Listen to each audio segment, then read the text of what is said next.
Welcome, everybody, to Georgetown, Kentucky, Bird's Nest Stadium for tonight's final game of the regular season, a Class 5A showdown, a pair of 7-2 teams, as the Great Crossing Warhawks will host the Martha Lane Collins Titans coming in from Shelbyville.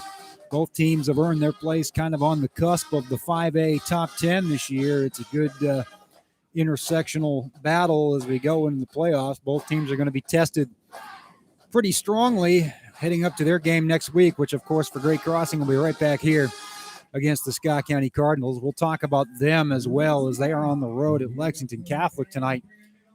You know, Scotty Sutton, we have been blessed with some Chamber of Commerce weather all season, and I'm not going to do my Elvis impersonation, but the Kentucky rain is coming down. I was just thinking that when I was driving over here. I thought we almost got through the whole year without some bad weather, but you know it's not terribly cold. No, that's a good saving grace. It's a good sign, and upper 50s. Yeah, but you know, Cal, when I was looking at both teams, of course, obviously we've seen Great Crossing all year, but when I was looking at Collins, I was thinking to myself, this could be a high-scoring game going into it. But now with the weather and the rain, I'm thinking it's about field position, who can hang on to the ball. Let's punt it down to the 10, maybe get a turnover, and and get a cheap score that way, because it's coming down pretty good right now. And you're talking about things that are in Great Crossing's wheelhouse. So those are all things that they have done well all season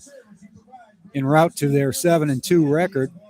I am Cal Oaks. He is Scotty Sutton. We got Brett Smith in the director's chair tonight. James Scoggin down on the field. It is wet. It is not cold, as you mentioned. And it's going to be a good test. I think this is what you want at this point in the season, because, any given Friday night, the weather could be like this or worse. So going into the playoffs next week. Yeah, and, it probably is just going to get worse, or at least get colder. But the one thing that you and I have preached all year long was you just want to be playing your best ball at the end of the year, and nobody wants to go into the playoffs on a loss. No, and I spoke with Ricky Bowling about that late last Friday night. Their bus rolled in from Grant County, and we were talking about this game, and he was kind of laughing about it. He says, they're kind of the total opposite offensively from Scott County. They're very much a read option predicated on a quarterback who's thrown for 2,000 yards and rushed for another 700. And then you get a Scott County team that's obviously a tried and true wing tee with a few variations. They've certainly stretched the field a little bit in recent weeks, at least in the play action game. But he was kind of questioning himself. And he was also saying, look, we know in the big picture, there's bigger fish to fry. You don't want to ever say any game's meaningless, but in terms of playoff positioning or whatever, it's all been done. This is just kind of a tune-up. Yeah, it's a little bit of a glorified preseason, but those games, when nothing else is on the line, we've seen over the years. I think of one up to Covington Catholic a few years ago where Scott County went up there, and it was just a phenomenal game that SC won late, and that's the kind of game you hope for on a night like tonight. I would agree with that. And like I said, you could live with a loss tonight if you knew you played very well and your opponent was just a really, really good team and they played well too. And I do think we have two good teams here tonight. As you said, 2 7-2 teams. And you just want to come out and play your best ball and be the best version of yourself that you can be, because next Friday is when it all, gets rolling for real. Coach Jerry Lucas brings the Titans in here at 7-2, as we mentioned. Last week they had a tough one. They had to hold off West Jessamine 35-34. I think that game was a little closer than people expected. That's the team they're going to play next week. So an almost immediate rematch between Collins and West Jess. The week before that, Collins got throttled, as just about everybody else has, by Woodford County 64-21. And they beat East Jessamine 49-13. Which, if you look, again, we hate comparative scores, but very similar to what Great Crossing did to them. So all indications are, and if you look at power ratings and all the things, if you believe in those, very similar teams. Great Crossing maybe with a slight edge on that side of things in terms of their strength of schedule. Playing Scott County and playing Douglas certainly helps them in that regard, even though they lost those two games. So. Yeah, but I do feel like once you get to this point of the year, I do feel like there's something to be said about the power rankings. I mean, there's so much that goes, early on, maybe not, you had some injuries, whatever. But at this point, there's some to it. Now, that doesn't mean you can't be playing your best ball. It doesn't mean you couldn't have gotten a key defender back or whatever. No. But, I still just think this is going to be, two really good teams, and the weather is going to play an impact, though. 9 games is a really good sample. Both teams have won 7 and won them impressively.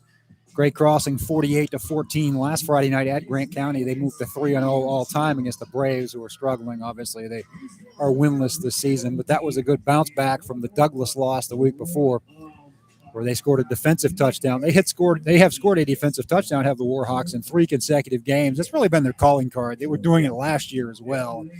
This defense not only gets sacks and stops, 3 and outs, but they're scoring points too. Absolutely. They're, they, as you said, they've done it all year. That's what they've lived on, and it hasn't gone away. I can only think of one game, and that was against maybe the premier team in 5A that their defense didn't hold up, and that was against Frederick Douglass. So they're pretty daggone good. We thank you for joining us tonight. I get a feeling a lot more of you maybe than usual are joining us, looking out at the seats that are getting rained upon here. There are 2 big games involving county teams, as we mentioned. Scott County 5-4 at Lexington Catholic 7-2. It's the first time those programs have met since 2008.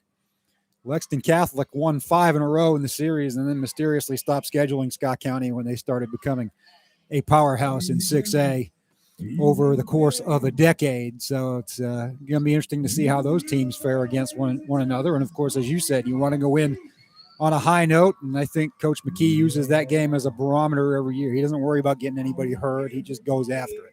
Yeah, there's no doubt both teams are playing good opponents tonight, and I think that's what you want to do going into the playoffs. And that'll get them prepared for, next Friday, which when we saw them play earlier this year, I think both teams felt like they left some things out there, some what-ifs. Both teams in the top 40, again, those computer rankings. Scott County has just continued to move up, even with some losses, as all of them have taken place against teams ranked ahead of them in that top 25. And, both teams, I think, can look back at that film, you're right, and kick themselves a little bit and say 14-6, but here was the one we gave away, and here was another one. Scott County had a time management thing before the half.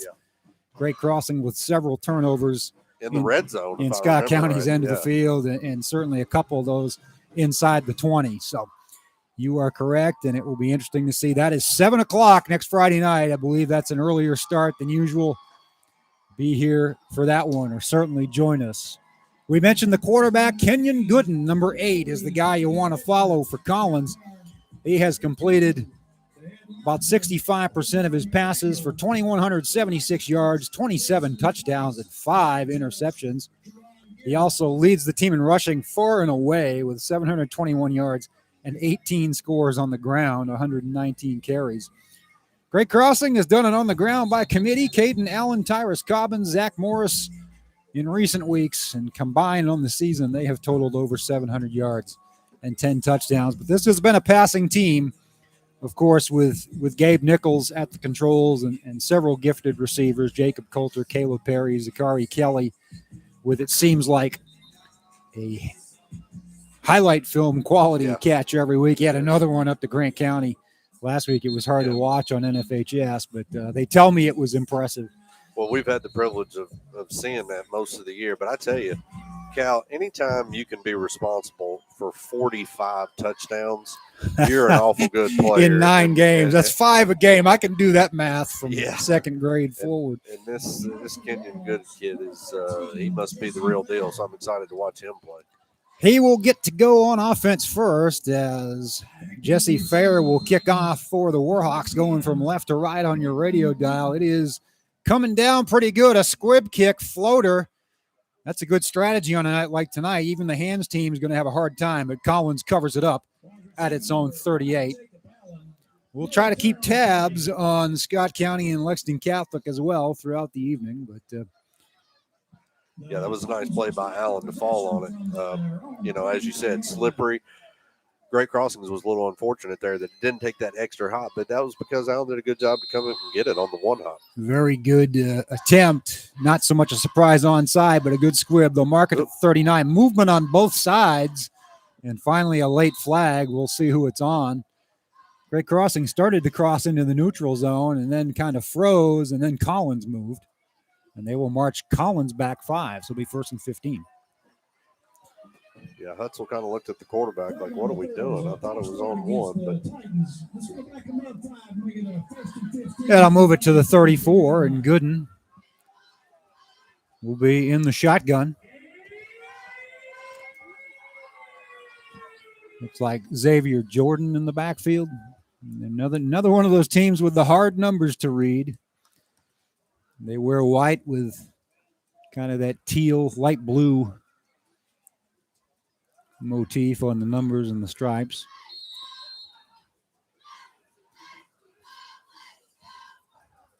Gooden takes the snap, hands it off. Not a lot of room there, sliding forward for a couple, maybe 3.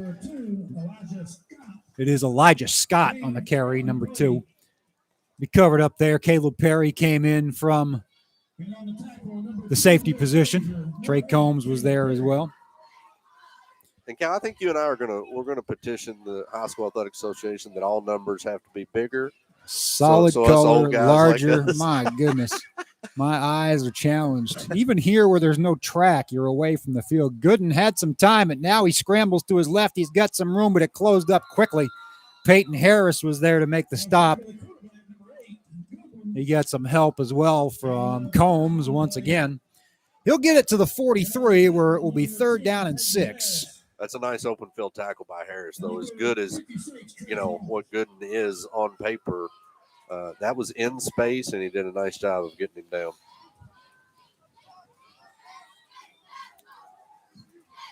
You're going to have to almost keep a spy on Gooden, I think. He's going to run the ball. When nothing's open, that's what he's going to do is take off. He'll roll to his right here and throw it into the flat. It's high. My goodness. What a catch. My word. Nope, it's incomplete. Wow. What an attempt at a catch by Mark Hutzel. He's been the favorite target of Gooden all season, and we see why, as he went up with one hand and almost came down with it. But just the wet ball, I'm sure, played a factor. From our angle, it looked like he held on to it. Sure did. The official kind of waited to see himself. 4th down and 6, probably a punt situation for the Titans. He is dropping back to kick. Ryan Koval, 5'10", 180 pounds, senior. Looks like he does the place kicking duties for them as well, if the roster is true. And I think they've, if our memory serves, they've made 46 out of 48 PATs this year. And we've got a whistle and a flag. The clock run out. Indeed, it did. We'll back it up 5 more. It'll be 4th and 11. So after the 3 and out, Collins going backwards. Even before the kick.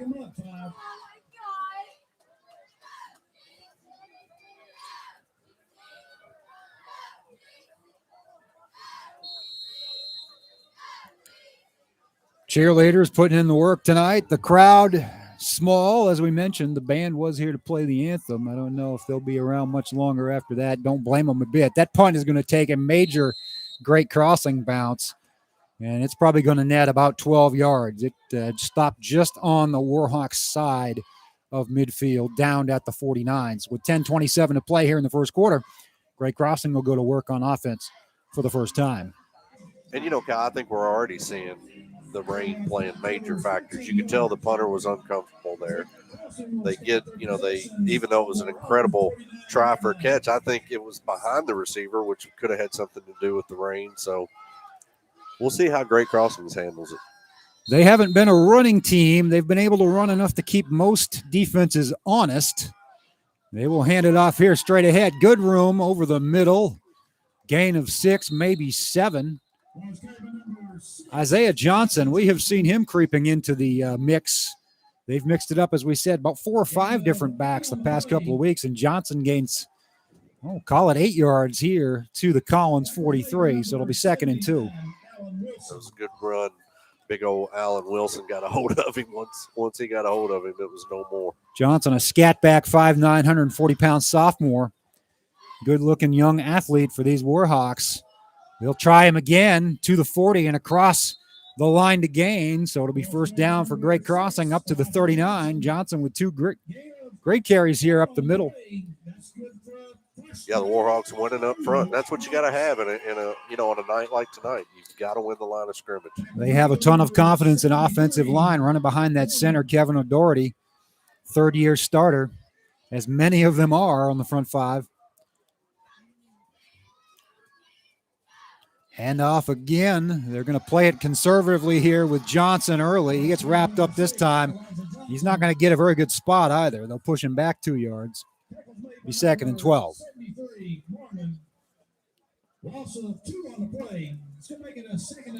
So 3 runs to start it out.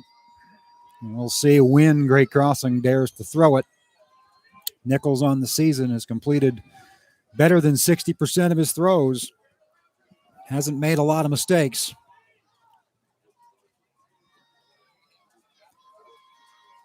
In motion was Allen, a pitch again to Johnson, but he's tripped up near the original line of scrimmage. Keaton Edwards came in, a senior. Safety 5'11", 175 pounds, made the stop. It'll be 3rd and 10. Well, we talked about it from the top, and when you see 4 straight running plays from a team that we've seen slinging all over the field. Yeah, they're a little bit slow on the trigger tonight.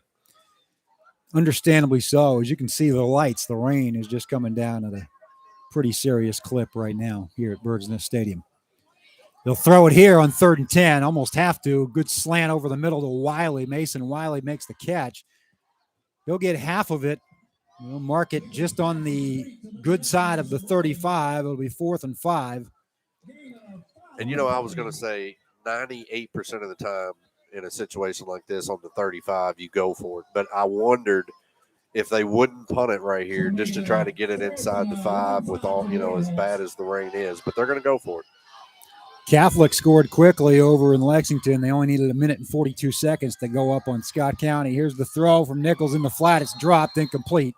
Turnover on downs. On any other night, that's probably a catch for Caleb Perry. Well, he slipped a little bit coming out of his break, and then, just a wet ball. And that's why I wondered if they wouldn't punt that ball. But it's just going to be a night of who can finally hang on to that ball and get a big first down, or who gets maybe a big run, a big chunk play. Gooden goes back to work for the Collins offense.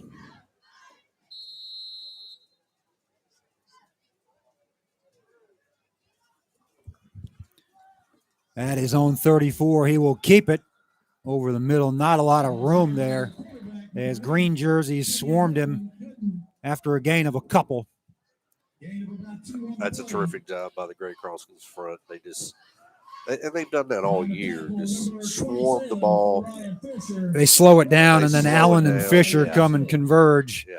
And there's just nowhere to run, nowhere to hide. Gain of 3, though, 2nd and 7. And you're talking about a guy who, has got 721 rushing yards from the quarterback position. He's pretty daggone good. And another flag. Yeah, they were offsides. Just a little anxious. Flag on the field, offsides on the defense. So they'll march it 5 yards against the Warhawks, and that'll make it a versatile situation for a versatile quarterback. 2nd and 2. On normal circumstances, you can do a lot of different things there. I was just thinking the same thing, but I think he might just decide to do a little quarterback draw. Or he's going to drop back and throw it deep, free down basically, but right there is Jarvey Ray, who's really come on this season. Makes another nice play to defend that pass. And it will be 3rd and 2.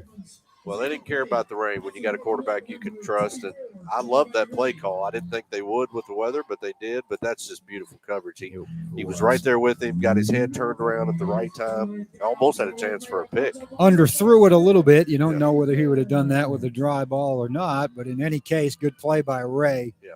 3rd and 2 with 6:52 remaining first quarter of a scoreless game. Collins at its own 43-yard line.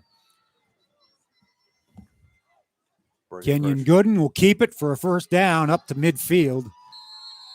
As he read that one perfectly. Great Crossing kind of coming after him, and he saw a seam and went for it. Yeah, they brought the linebackers on a run blitz, but he got the right hole and got through it. You can see the athleticism out of him. He's an impressive looking athlete. They'll mark it at the Collins 49, but a new set of downs at just shy of midfield. 6:30 to play first quarter. Good and deep in the shotgun. Good 5 or 6 yards behind the line of scrimmage. That one almost knocked by Fisher, but he got it to his man, Elijah Scott. A quick dump off to the left side. He'll gain 4. The rangy Orion Fisher at 6'6" plus came in with a big hand there and almost knocked it down. Boy, he's athletic, isn't he? Golly. He's got the bright future. Yes, he does. Half dozen offers, including UK, Louisville, West Virginia. Harris cleaned up and made the tackle there. It'll be 2nd and 6.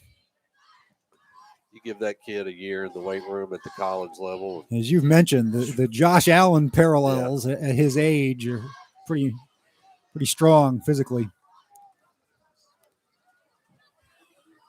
He handed it off that time, kind of sold the run well enough to give his man a little room off right tackle. Keaton Edwards on the carry. Two-way starter for these Titans. He'll take it to the 42. It'll be 3rd and a long yard. But you're right, Cal. He left that in the belly for a long time before he finally gave it to him. That's a play that we need to look out for down the road for him to keep that. If he sees a hole, he'll keep that and bust it up the middle. Dangerous quarterback here, Kenyon Gooden, 6'3", 185 junior. So he's got another whole year of high school ball.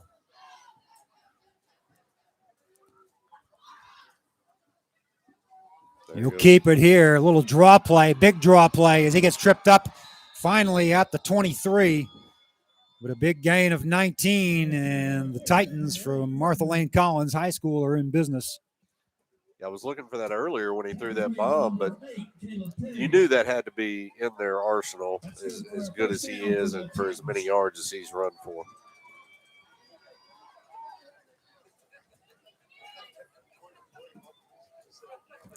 Scott County answers quickly with a touchdown.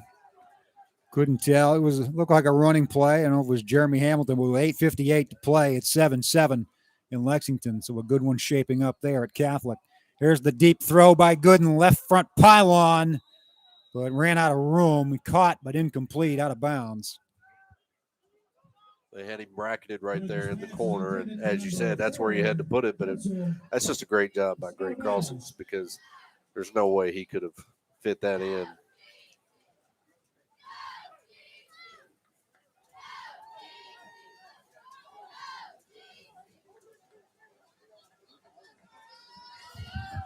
Second and 10 at the 23 of Great Crossing for Collins.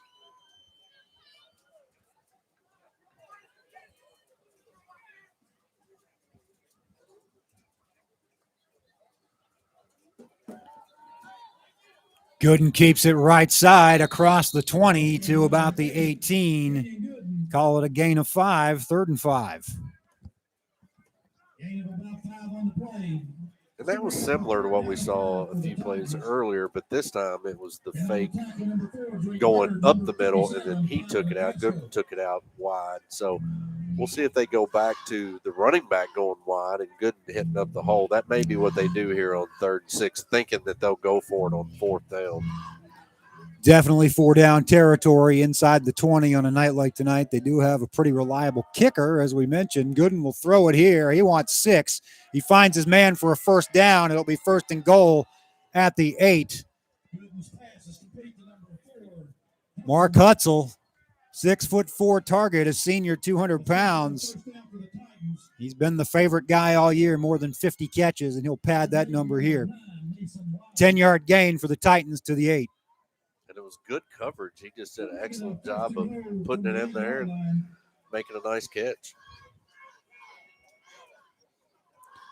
Gooden taking his time here. Play clock ticking down close to 10 seconds. He will roll to his right. Throws it to that corner. Incomplete. Again, running out of room over there as it's well covered by the Warhawks. 2nd and goal. And yeah, I think, I'm a little surprised because of the weather and because of the success that they've had running the ball so far on this drive. But that's where, as a football coach, you're saying, we're still going to do what we do. We're not going to let anything, stop us, whether it's the rain, the cold, whatever. We're good at passing the football, and so that's what we're going to keep doing. And if they do that successfully, it's probably going to force Great Crossing's hand at some point. That's right. That's exactly right. Mason Wiley with the coverage on that incomplete pass for the Warhawks. 2nd and goal from the 8. Gooden will keep it up the middle. Sidestep a couple of would-be tacklers into the end zone. Touchdown. His 46th overall of the season. And Collins is on the board first. That was an impressive drive right there. They made some couple throws when they had to, but for the most part, their better plays were on the ground. And that concerns you a little bit if you're Great Crossings, because that's what they've been able to stop. I mean, they have been a force against the run. Number 12, Ryan Cobalt. The holder, number 8, Gooden. Ryan Koval, 46 for 48 on PATs this year, and he doesn't miss that one. With 3:02 remaining in the first quarter, the Titans 7, the Warhawks nothing. Your score, Collins 7, Great Crossing 0.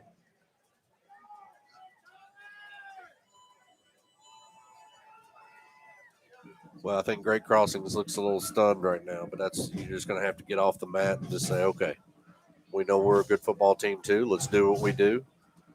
We're going to come back. I'm guessing Gabe Nichols may have some play action passes early on. Let's not worry about this rain. It seemed like both teams came out in the first series. It was a little concerned about the weather, but as you just said, they're going to have to do what they do well. Back deep to receive for the Warhawks. But the first thing they're going to have to do is field this kick. We don't know, will they try to do the same thing that Great Crossings did, which is a little pooch or an onside or squib. Anytime you get weather like this, I think it's a good idea to squib it. You just never know what will happen. They have the versatility with this kicker. He kicks, he punts, he kicks off, and does it all well.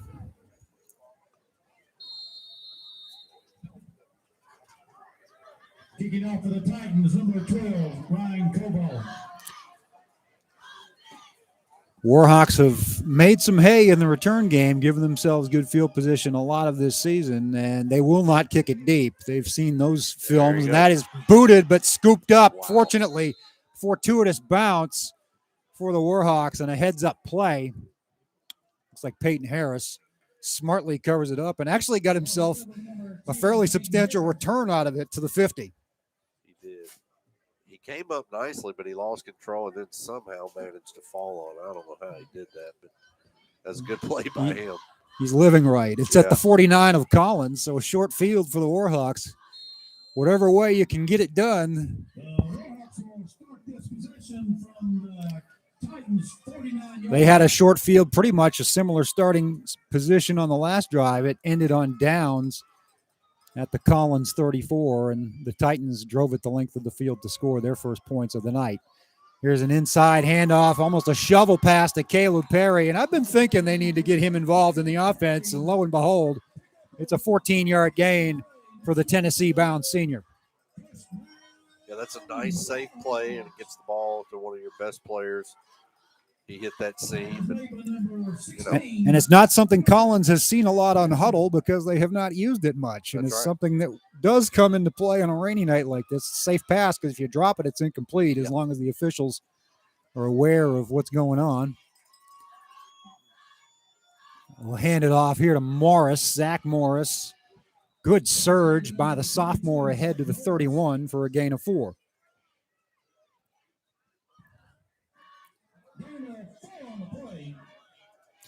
Don't forget, I don't know if you've been watching social media, everyone, but the Freshman Super Bowl is tomorrow at noon. I'll be here by my lonesome to call that one for the second year in a row. It was a good one last year between Scott County and Great Crossing. Scott County trying to finish off a perfect season. They are 8-0 coming into that one. They beat Great Crossing back in August.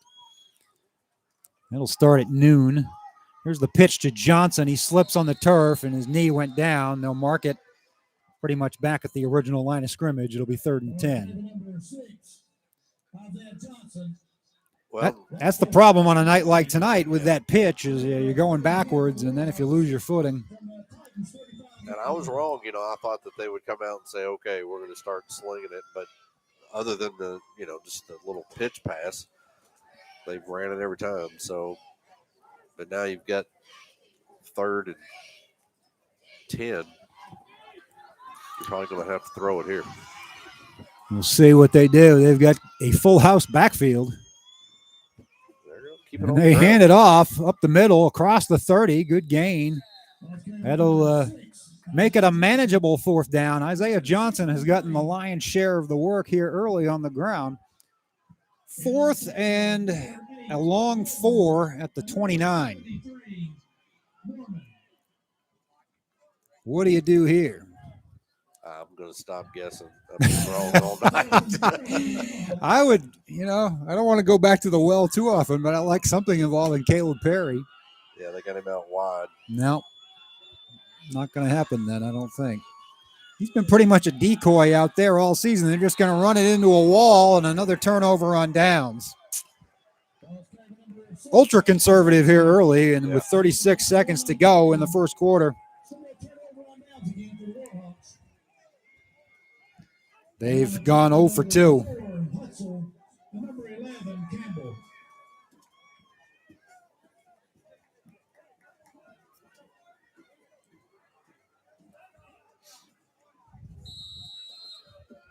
Well, and now, you can't let.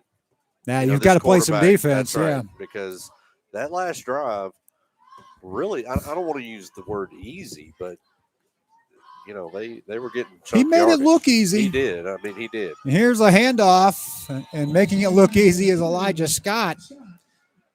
Found some room up the middle for 8, maybe 9. And it'll be 2nd and short yardage, and Gooden has been super dangerous in that situation. As the final seconds of the first quarter run down, Collins is headed to the sideline to talk it over, so that will be the final play of this quarter.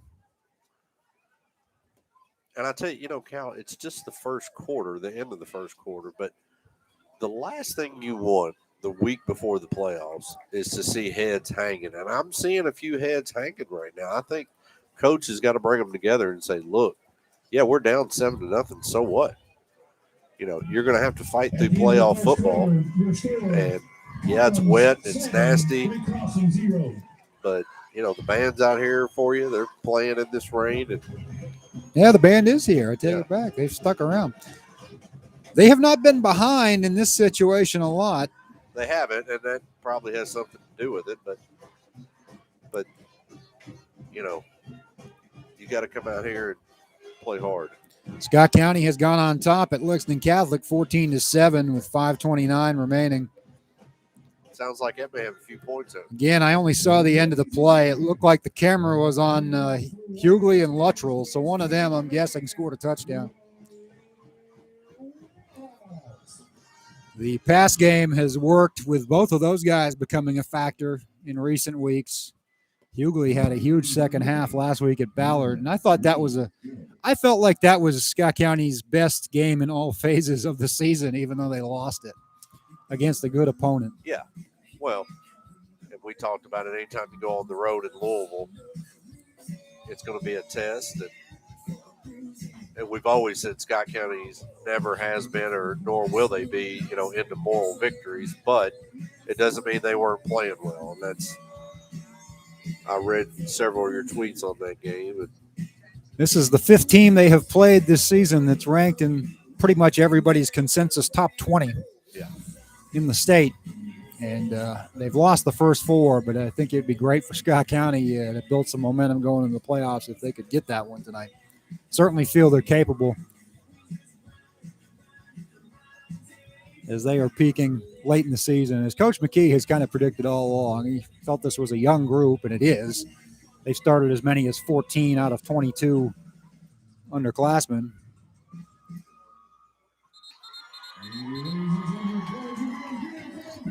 Great job by the dance team. Dance team getting into it on a rainy night. So Great Crossing needing a stop here. They're down 7-0 as they start the second quarter. Not a situation they've been in a lot, at least early in games. Even against Douglas, it was late in the first half, similar to the Scott County game before Douglas was able to rip that one open. And, the last time they were in a second and short, I said, well, with the weather, they'll just run it and get it, and they threw a bomb. So we'll see what they do here. Both teams have defied logic and prediction. Gooden will scramble as he had green shirts in the backfield. He will get the first down, though, up to the 42. LaCasco and Combs combine on the tackle.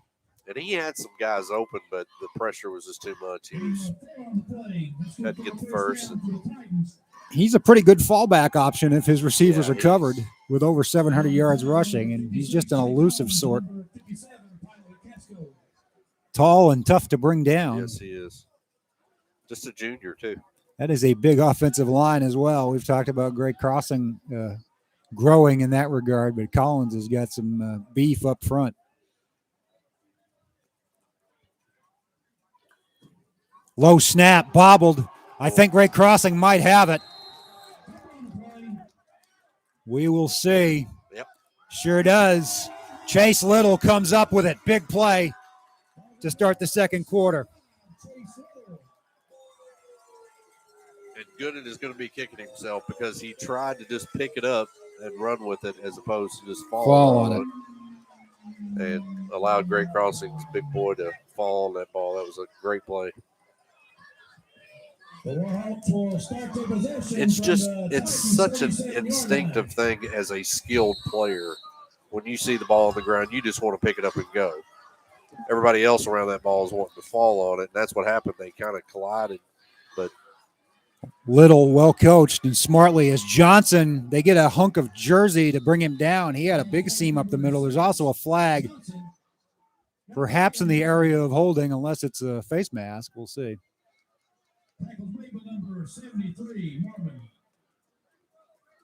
It is going to be a personal foul. Crackback block. And that's going to tack on 15. So Great Crossing is in the attack mode for the third time tonight. They have yet to taste points from it. That's reminiscent of the Scott County game that we mentioned. You got to get something here, I think.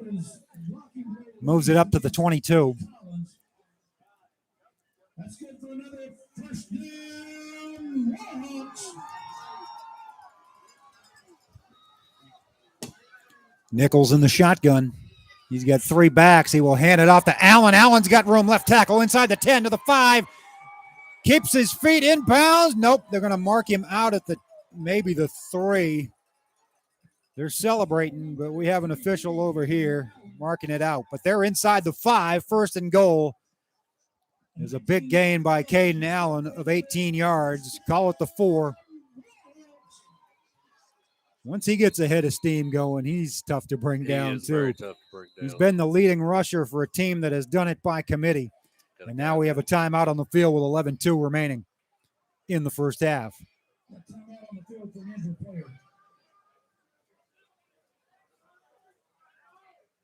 can't quite see. It's like his right shoulder. Got somebody down? Number, yeah, that's from Collins over on the far side of the field. Like 44. That would be Joshua Lanehart, linebacker. He's listed as a freshman, 5'9", 175 pounds.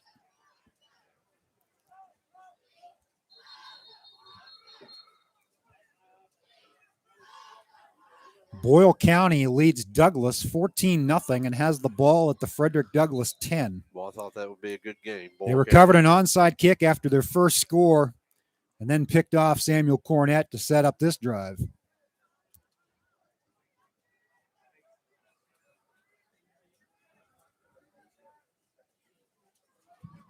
It's going to be a first and goal from the 3-yard line for the Warhawks.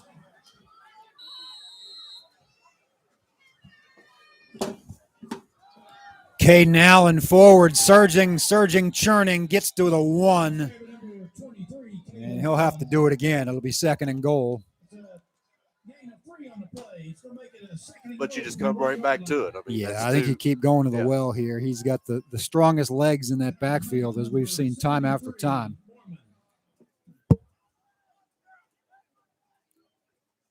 Catholic has tied it up. It is a shootout over there. Are they playing 8-man? 14-14 with still 4:15 to play in the first quarter. Oh, no. Oh, we have a bad snap, and it's covered by Great Crossing. Get it back? Nope, Collins got it. Wow. And that is just heartbreaking. Recovered by Keaton Edwards. And obviously the center heard something or thought, because Nichols wasn't even looking, and he just snapped it right past him.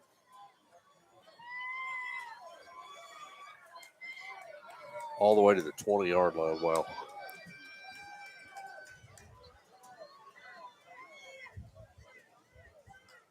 Keaton Edwards,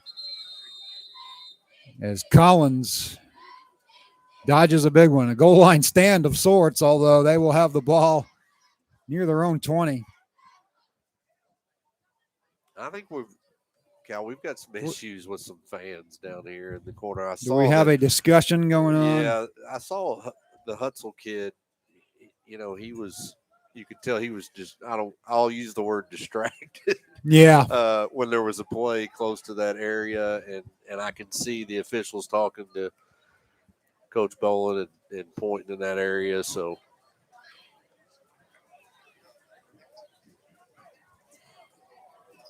I'm sure Austin and DT are on the job. But you wonder right there if that didn't have something to do with the weather. It even seemed to be, unless Nichols got a hand on it, because it ended up way over here on the left side. Just went flying, squirting out, And again, that's another thing you don't think about on a wet night like tonight when you run that spread offense. Granted, if you do a traditional snap, it's tough in this weather too, but there's another element added with the elements, so to speak. You mentioned the administrators putting in the extra work. They have had a busy week as they hosted the 11th Region Volleyball Tournament to a full house. Yeah. Hundreds, and I do mean literally hundreds of Great Crossing students each night. The generosity of administrators and local benefactors allowing a lot of free tickets, and it certainly did not hurt the Lady Warhawks cause, as they became the first team from outside Lexington to win that region since 2004. So congratulations. Yeah, I guess they have some people that need to be moved, or they are not going to restart the game. What track are they talking about? I think it's the sidewalk. Okay. It's the pavement. The paved area. Yeah. But I, going back to what you were talking about, Cal, I saw that picture, and we hosted the 44th district this year, and the crowds there were just unbelievable. So high school volleyball is really it's fun. It was fun stuff. It's just an intense atmosphere. Soccer coach Nick Maxwell was there. He's like, "Wow, you never knew what kind of environment you had for these things until you go to one." It's like, yeah, this is. If you get a 5-set match, and they've had their share this year. They had 2 out of the 3 in the tournament go 5. Here's an inside handoff with a ton of room, and Great Crossing is reeling right now across the 40. Elijah Scott, and just like that, they've gone from potentially tying this game up to the Titans have them on the ropes again. And again, just a super job by Gooden reading that. He knew where the hole was. Running back had the hole, gives it to him, and it seems to me like he has made the right read every time they've run that play. 1st and 10 at the 43. Scott gained 20+ on that one. Big chunks, as you said. That has been the story tonight for the Titans. They'll hand off again. Scott, Warhawks string it out, but they lose him, and he gets to the corner past midfield, pushed out of bounds at the Crossing 48.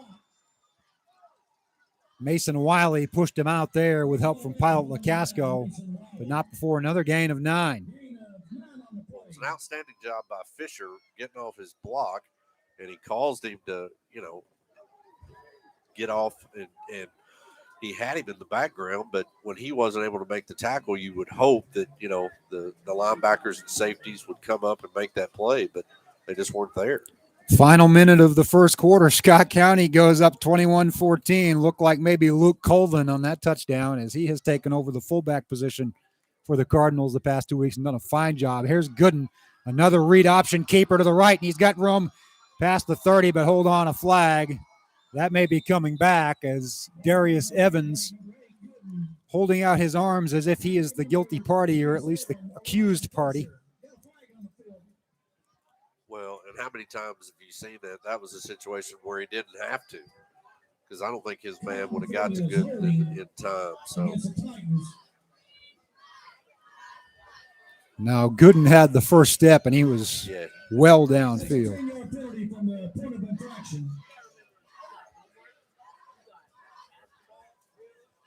But because of where the hold was, we're really going to right back to where we were. It's going to be 2nd and 6, it looks like.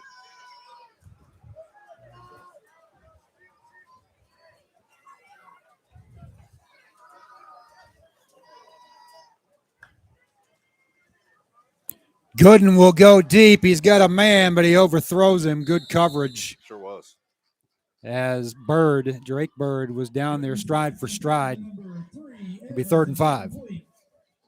Our first time calling Drake tonight, but he's been a guy who's played well for the Warhawks all year.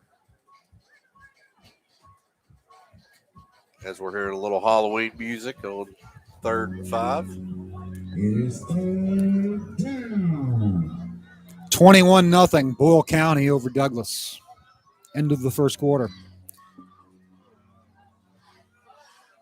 Of course, Douglas will play Montgomery County next week, and the winner of that, we presume it'll be Douglas, would then host the winner of the Scott County Crossing game. 3rd and 5. Gooden breaks containment one more time and sticks his head past the line to gain for another first down at the Warhawk 44. And the secondary had great coverage there. He had nothing. He looked at number 1, looked at number 2, and then he finally just took off. And when you have a great athlete like that, he's just tough to contain. I think every defensive coordinator will tell you a quarterback that can run the football just gives you headaches. There's another guy that wears number 8 that does that quite a bit at the NFL level and did it at the collegiate level. Here's a sweep to the far side. It's Elijah Scott once again. He will cross the 40 to the 39. But boy, when you have that gift and that ability to wait until the very last second as a quarterback to have that option, it's just so tough for the defense. Gain of 5, so. And you're right, because what you're doing as a quarterback, if you have the patience and you don't see anybody, is the rush is then getting past you almost from the edges, and that allows you to have that free lane. If you take off immediately, they're going to be able to get off their block and make a tackle. 2nd and 5. They've been in good down and distance situations all night, have the Titans. Gooden gets away again, scrambling past the 40 to the 35, forced out of bounds, shy of the first down. Allen was over there with Bird and Wiley and Fisher. Ball's carried by the quarterback, number 8, Gooden. Gain of 4 on the play.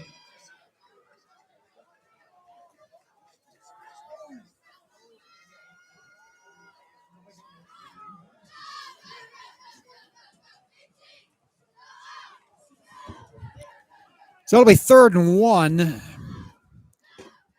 End of the first quarter over in Lexington. A wild first quarter at that. We've already worked 4 minutes of the second quarter here. 7:54 remaining. Collins leads 7-0 on the move again. Gooden first down. Doesn't get much more than that, though. He'll get his forward progress to the 33 before he got stood up. Caden Allen, once again. Pilot Lacasco. Now that was the defense we've been used to seeing all year. They gang tackled and brought the wood. Just haven't really faced an offense quite like this. They faced, I think, some light versions of it. Maybe East Jessamine.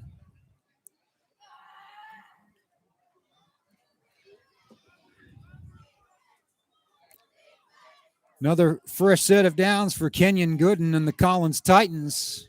They were coming after him there, and he had to get rid of it. Incomplete. Intended for Darius Evans. Yeah, they had a little inside screen there, but I think Great Crossings had it snuffed out even if he had caught it. Yeah, they had guys in the backfield, and they had guys ready to make the tackle. So that was part of the problem for Evans. I think he heard footsteps and didn't really turn around.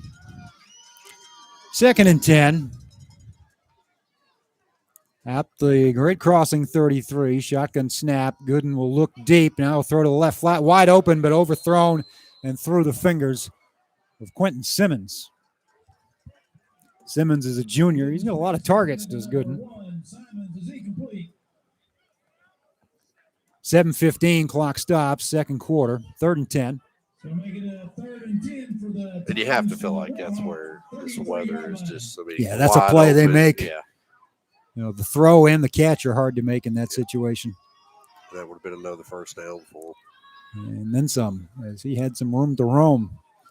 3rd and 10 on the right hash mark. Gooden looks deep over the middle. Slant play dropped again. This time it's Hutzel. So he had 3 different targets that he couldn't connect with there, and it'll be 4th and 10. So they've been running the ball effectively. And they got away. You're right, and they got away from it. And it wasn't like they didn't have open people, because they did, but they're dropping the ball. We have to assume it's because of this weather, and that's why I wondered why go away from it when it's not a monsoon by any stretch, but it is a steady rain that has not let up. You can see by looking again at the stadium lights just come down. That ball right there was a dart. Right on the target, but it was a dart. Well thrown. Again, this is a quarterback with the arm strength and the size to probably continue playing the game at the next level. We've seen a lot of them this year. Yeah, I have him as just a junior. Yeah, he is a junior. At 6'3", 185, I mean. You're talking if they can stay alive a couple of rounds in the playoffs, he could throw for 3,000 yards this year. Well, we talked about it at the top, 45 touchdowns for crying out loud. Yeah, 46 after his keeper tonight. Yep. 27 throwing and now 19 rushing. And more than 3,000 yards of total offense at this point. 4th and 10 after the timeout. Big spot for the Great Crossing defense as their offense has come up empty 3 times in Collins territory in the first half. They need a stop. Can they get it?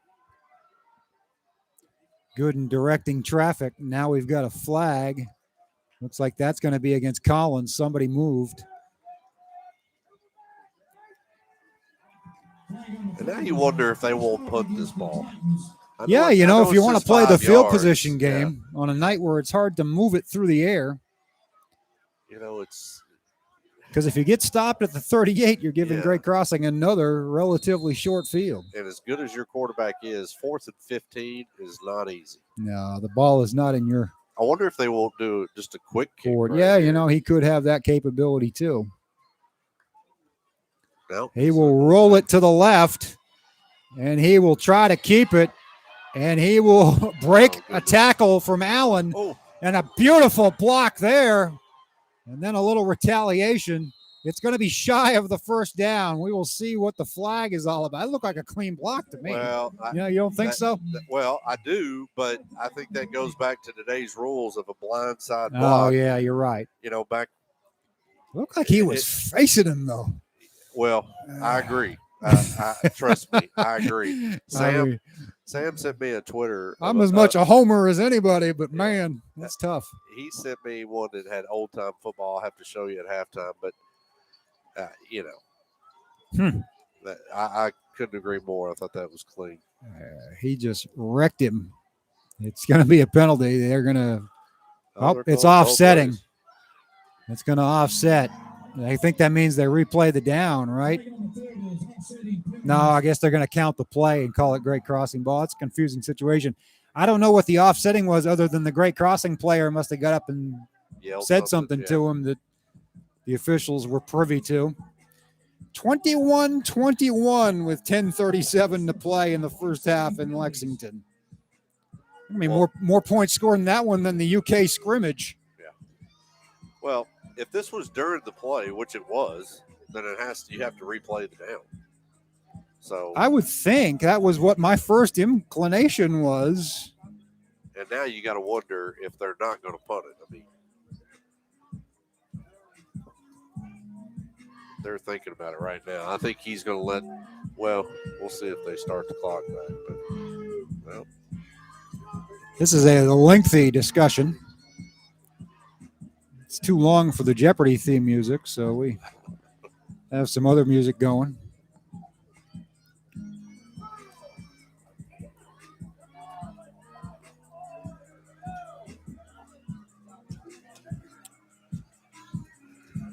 I think it's going to be 4th and 15. Yeah. I think they're going to have to replay the down, and that. I think Coach was just wanting to know how is that both ways. Yeah, and I think our feeling there was probably correct.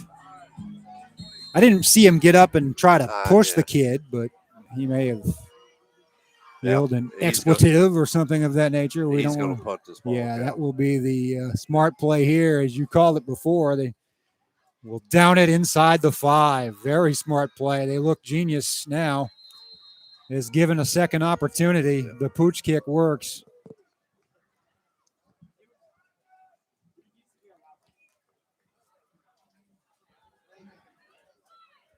And here, if you're Great Crossing, look, it's 7-0.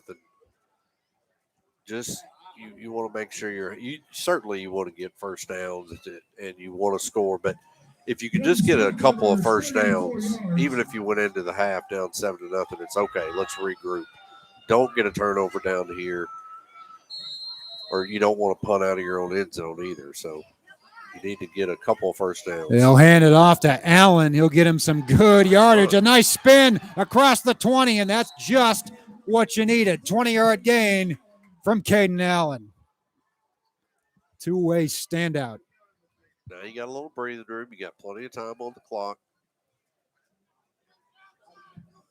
And you can do what you want. But, we've still yet to see Nichols throw the ball downfield. At some point, they've got to take a shot.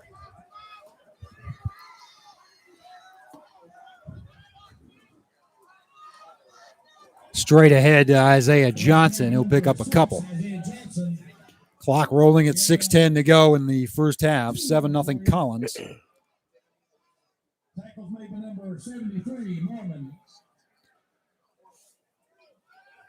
In terms of points, this game certainly more at Great Crossing's pace, I think, with their defense's success all season. Collins has been a prolific offense, to say the least. But GC's going to find a way to sustain a drive here before the half. Johnson again. He will get across the 25, but not much more. It'll be 3rd and 6. That defensive line is really doing some good things. Tackles made by number 73, Mormon. I was just going to say Mormon. Looks just like a sophomore. I don't know if it's a cramp or what. Brandon Smith is down on the turf.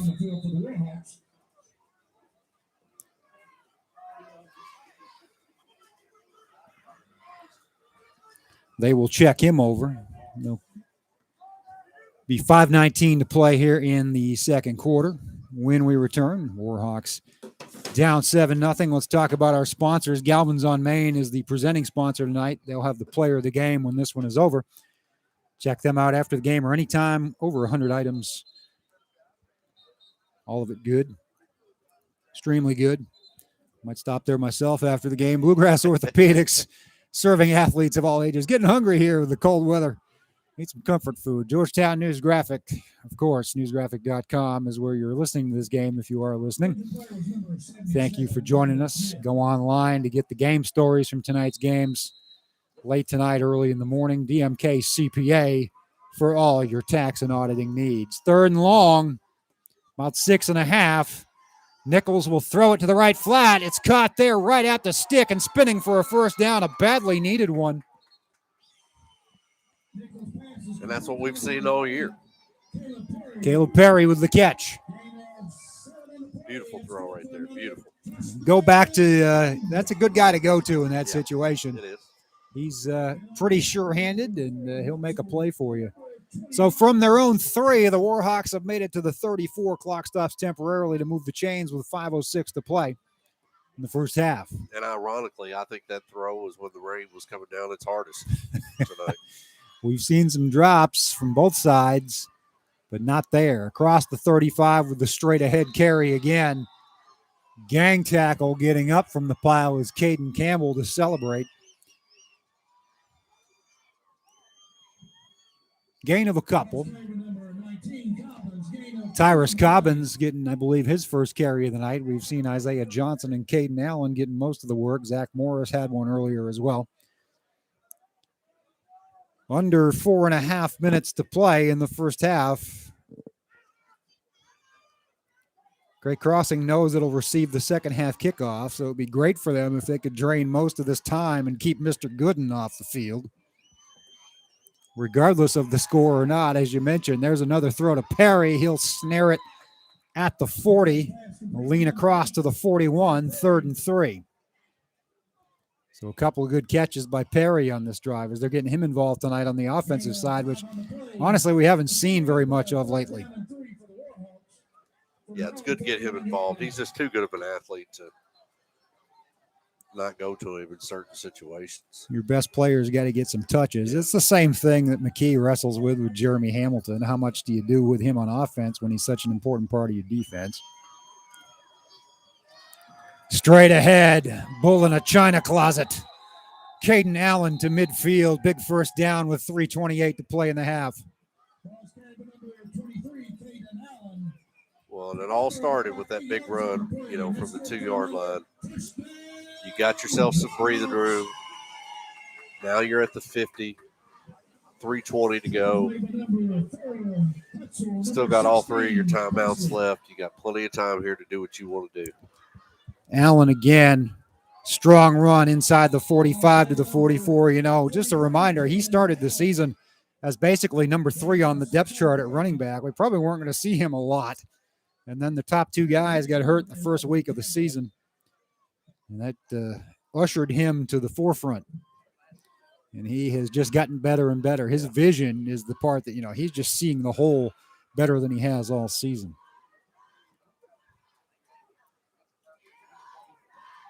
It's a keeper for Nichols. They'll take a page from Collins' playbook. Nichols, he still was on his feet, and his knee had never really touched, but they're going to stop him at the 40. That's close to a first down. We'll see. And that was a well-designed, well-executed play. I'm telling you, I think Nichols was so hidden that he could have bounced outside. Nobody would have known he was there. It is a first down at the Collins 40. So for the 4th time tonight, Great Crossing is in Collins territory. They have yet to reach pay dirt. 2:20 to do it here in a 7-0 game. Allen surging. Forward progress still not stopped, and they will finally stand him up at the 39. So a gain of 1. And I'm sure, Cal, the Great Crossing staff saw that time that Collins had 8 guys in the box with just 1 safety. You got to feel like they're going to go 4 wide here and maybe throw it deep. I've got to think you've got options with Kelly and Perry. Jacob Coulter has been out of the lineup lately. He's in uniform tonight. Yep, he's going to take a timeout. They'll stop the clock with 98 seconds to play and 39 yards to go to get this thing tied up before the half. Yeah. I felt like maybe they should have taken that right after that play. Could have saved themselves about 20 seconds. But we'll see what they go with right here. You still got time, but, the old saying, don't hurry but be quick is certainly in effect right now. Exactly. You've got 2 timeouts to play with from here on out. So that will help.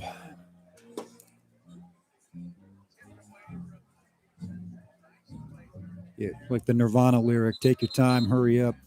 Yeah.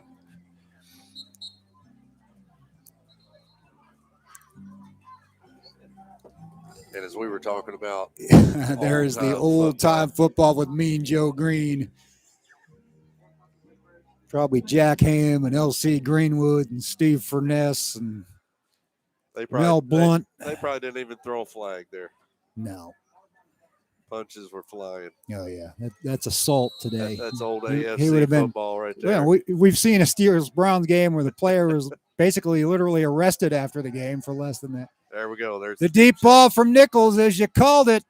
Kelly's down there. He's got it inside the 10. First and goal, Warhawks. And we've got one down flat on his face at the original line of scrimmage. Looks like a lineman. He's getting up. It's O'Doherty. No, it's not. Who is it? 68. 68. That's Stadnick, Ethan Stadnick. He will run off the field. Gain of 32 yards on the play. That's good for another first down. First and goal at the 7. And now with 2 timeouts, you're in no hurry whatsoever. If you could drain this down to about 10 seconds and score, you'd be happy. They're working on a potential 97-yard drive.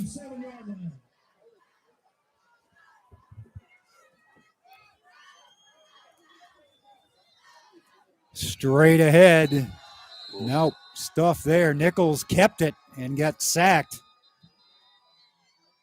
Instead of handing it off, and just another tough situation for the Warhawks in the and goal situation with exactly a minute to play. They'll have to burn their second timeout. Been a while since they've scored points over at Catholic. Still 21-21, 6:46 to play in the half. Thanks to more of our sponsors, Brickhouse Properties.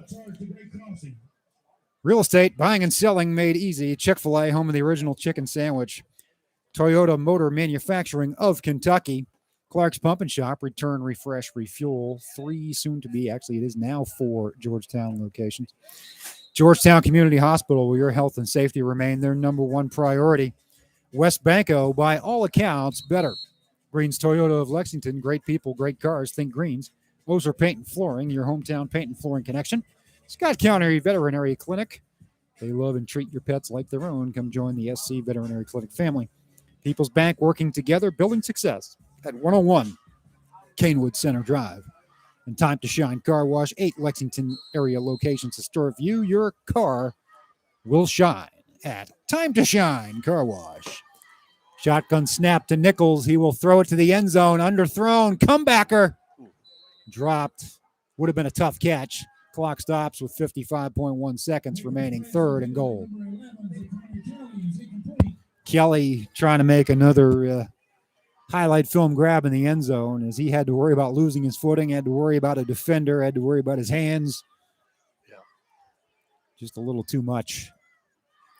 And I have to feel like here, they're probably not going to play for a field goal, so they could run the ball with a timeout. They could run the ball here, even let the clock run down and call timeout, then run one play from wherever they get this run to, if they want to run it. Nichols rolls left. He's got some room. He'll keep it inside the 5. Gets tangled up there and brought down. So they do have a timeout, which they will use to set up 4th and goal. And now, how badly do you want points? Would you kick it from the left hash mark? Or you've been stopped so many times, I think your offense almost needs to go for it. I would probably go for it there, but I am surprised at how quickly they called that timeout. You had some, because now, if you don't get it, you're giving Collins some unnecessary time to. You could have just let that run down all the way down to, the really, let's see, 25. You could have let it run down to 15 seconds. And then that way, if you didn't get it, then they've only got one play to work with. And I don't know what they would do from the 2, but. Probably keep it in the quarterback's hands. Yeah. Make you tackle him a couple more times. But if he can make you miss on this turf, if you put too many in the box, he could be gone. So got to cash in here. Actually, with that much time if you do score, they're going to get better field position. That's So exactly right. it's a They're catch-22 on many levels. Yeah, they're going to kick it. They are. Jesse Fair, he's made them from much longer distance. That's a tough angle for a short kick, 22 yards. They'll mark it at the 12. Caleb Perry to hold it.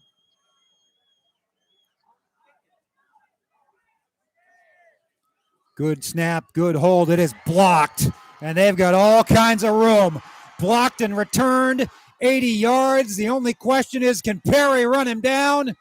The answer is no. Touchdown, Kenyon Gooden. Quarterback blocks the kick and runs it back 80 yards. My goodness.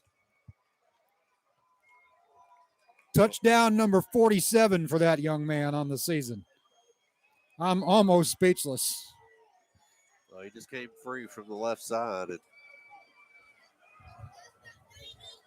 That is a killer. Yeah. Your offense has now been stopped 4 times deep in Collins territory. And this one is a block 6.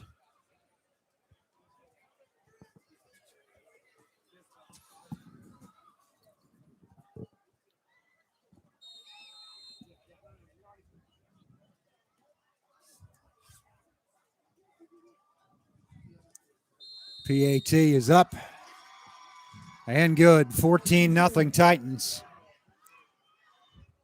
With 29 seconds to go in the Scott County reclaims the lead at Catholic at the same time.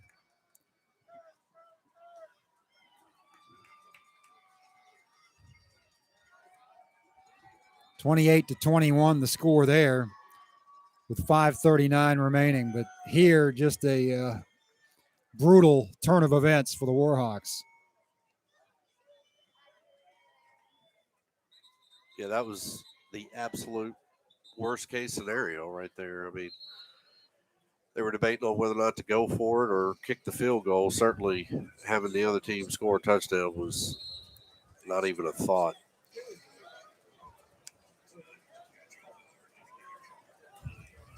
You're thinking to yourself there, worst case scenario, we miss. They have the ball on the 5-yard line, and we go into halftime down 7. But that's a tough break. I thought Perry was going to run him down for just a second, but he showed at least make them earn it the hard way. Well, we were worried about Mr. Gooden, but we were thinking offense. Yeah.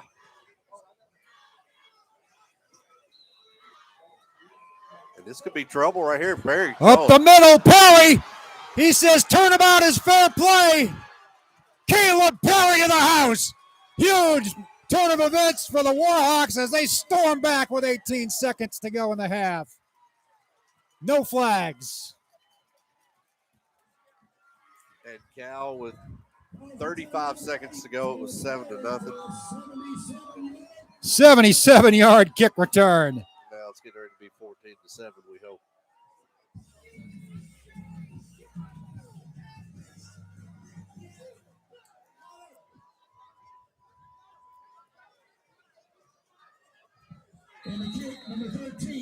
Jesse Fair will get a chance to atone with the extra point here and make it a 14-7 game.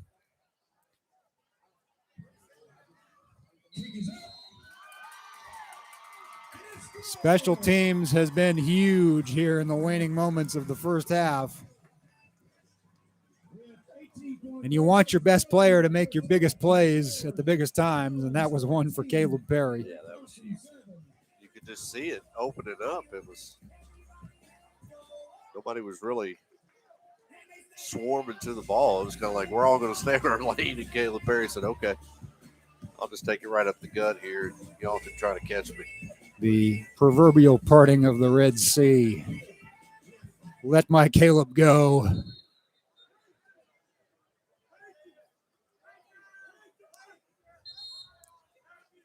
And the interesting thing is, Collins did what you're supposed to do. You know, just squib it. They didn't kick it deep. And when you got a guy that dangerous, you usually don't have somebody that good as an up man. But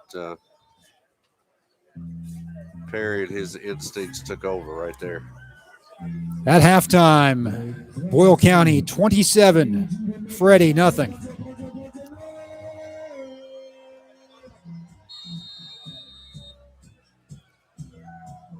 That's an eye-opener.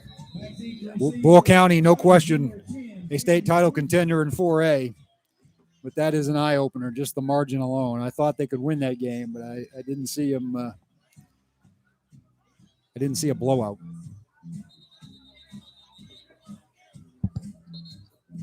This time of year, turnovers will kill you more so than ever.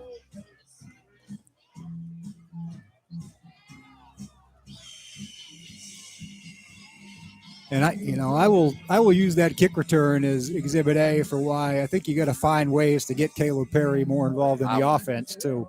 He's just your most electrifying player.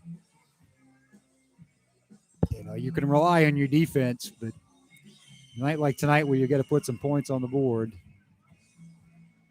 you got to find some ways to get him the ball.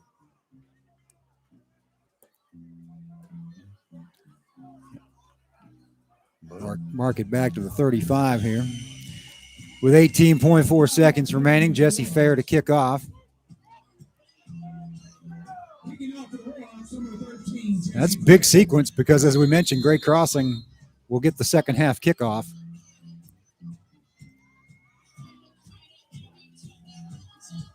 Fair will kick it deep. The way this game's been going, that could be a dangerous maneuver, but he has stopped at the 30. I was just thinking. Warhawks have done a good job covering kicks this year for the most part. If he was to take that all the way back, that would be some kind of record. Three touchdowns on consecutive plays to have a block field goal return, a kick return. Actually, what would really complete the trifecta is like a Hail Mary. Right. I don't want to say that because they've got a guy who's capable. You got to have 3 touchdowns in 3 different crazy ways. But if I'm Collins with an athlete like, well, no, looks like they're just going to be it. And guess what? Lexington Catholic has tied it at 28 with 4:09 to go in the second quarter as Gooden kneels down here to end a kind of a pedestrian first half that turned into a sprint at the end. Collins 14-7, your score. We've got plenty to talk about at halftime. Maybe some stats, looking ahead to next week's playoff game. That wild one over in Lexington tonight.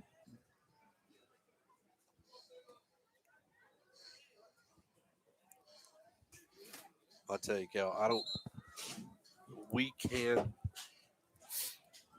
this is going to sound crazy, but I don't think you could underestimate how huge that kickoff return was for the rest of the year. Yeah, I mean, I think at that point, if you go in 14-0 and you don't score to start the second half, this game is probably over. And if you throw in a clunker like that, and then you got to play Scott County next week, but you could just see the sideline. Now they're jacked. They're running to the locker room. They're not walking to the locker room. It was absolutely huge, and it's fitting that it was. Thank you so much. That it was Caleb Perry, your superstar who did it. Reminiscent, I thought, of the North Oldham game earlier this year where they were shut out for the better part of the half and scored on the final play, and it just really turned things around in that game as well.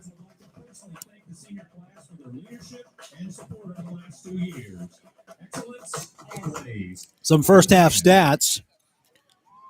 Offense has been pretty even. In fact, Great Crossing has outgained Collins 135 to 124.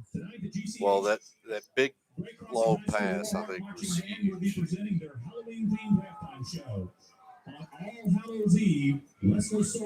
Yeah, that because until that point, really, that was a Kenyon Gooden.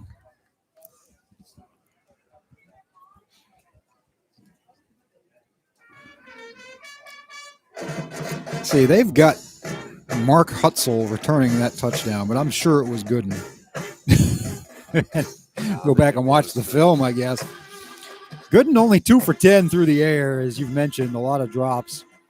He's 11 for 61 on the ground for not the only touchdown, the only offensive touchdown. Elijah Scott, 5 carries for 44 yards.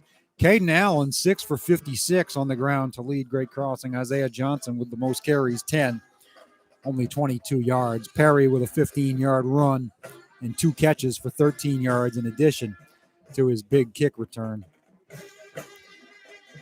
Yeah, I've been impressed with Allen because, he did have a couple of big runs, and there were times where he got stuff, but there were also times where Collins was playing that 8-man box.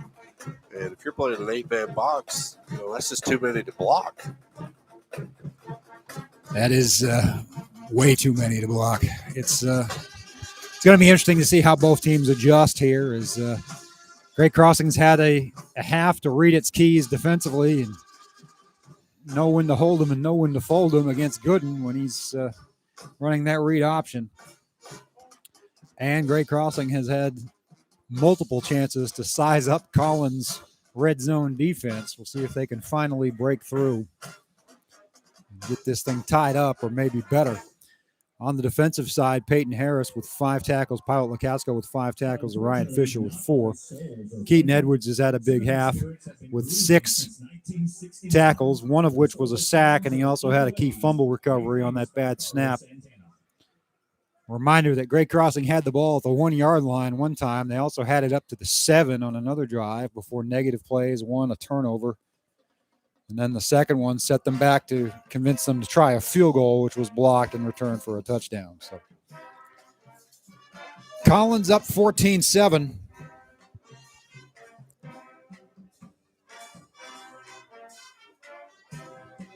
We got a chance to see Scott County's band dress up a couple weeks ago, and tonight it's Collins.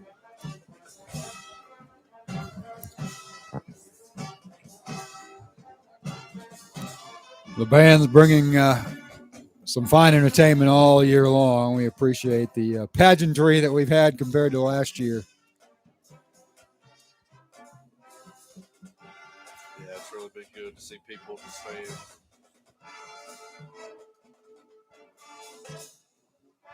Even if you do have to ask them to leave the pavement, it's been good. Leave the pavement.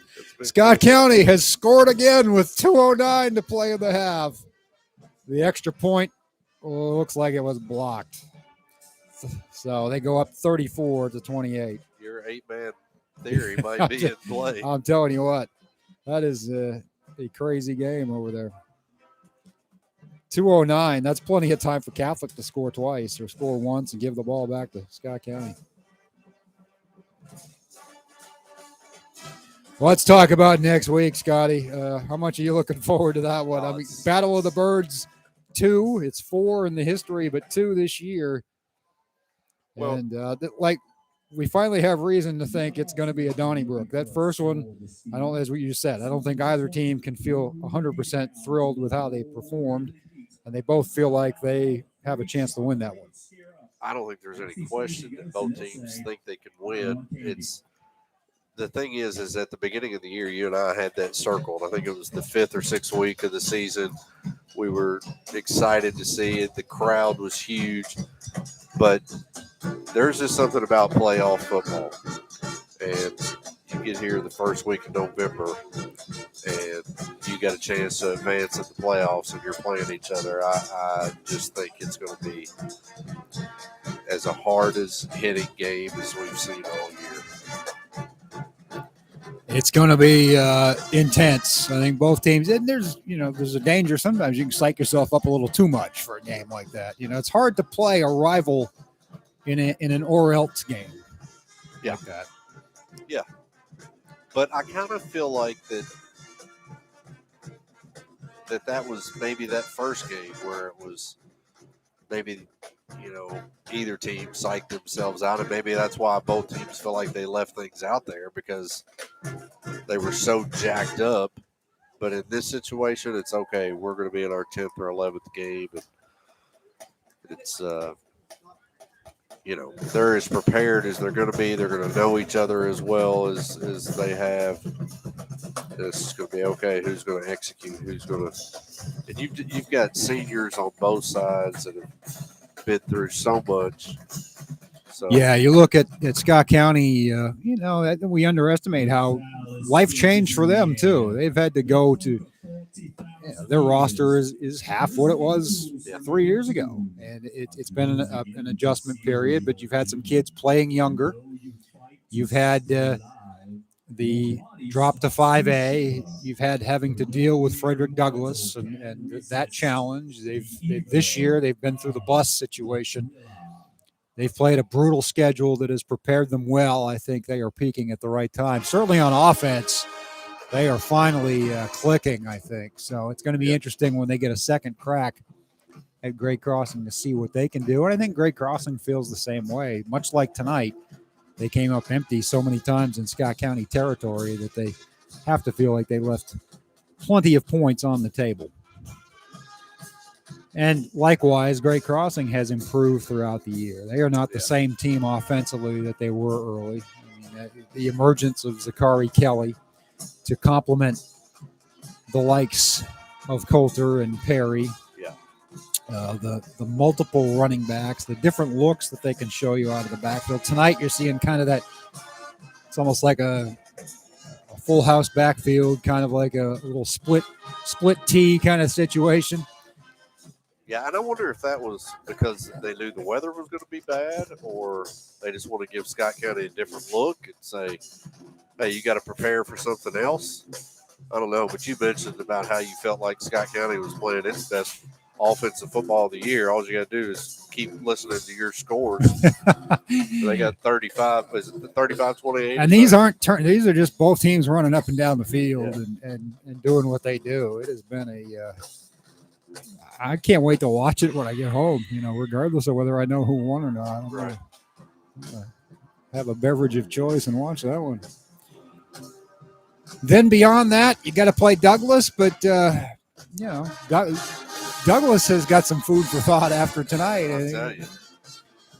And you got to come out and we've seen them handle Scott County with ease before, and then when the playoffs come, it can be a different story. That's exactly Now, this team doesn't have Brian Hudson back there or anything like that, but this team has peaked. And this team, there are a lot of similarities to 2018. I know Coach McKee has mentioned that many times. The record is the same was the same at one point when they were 5-3.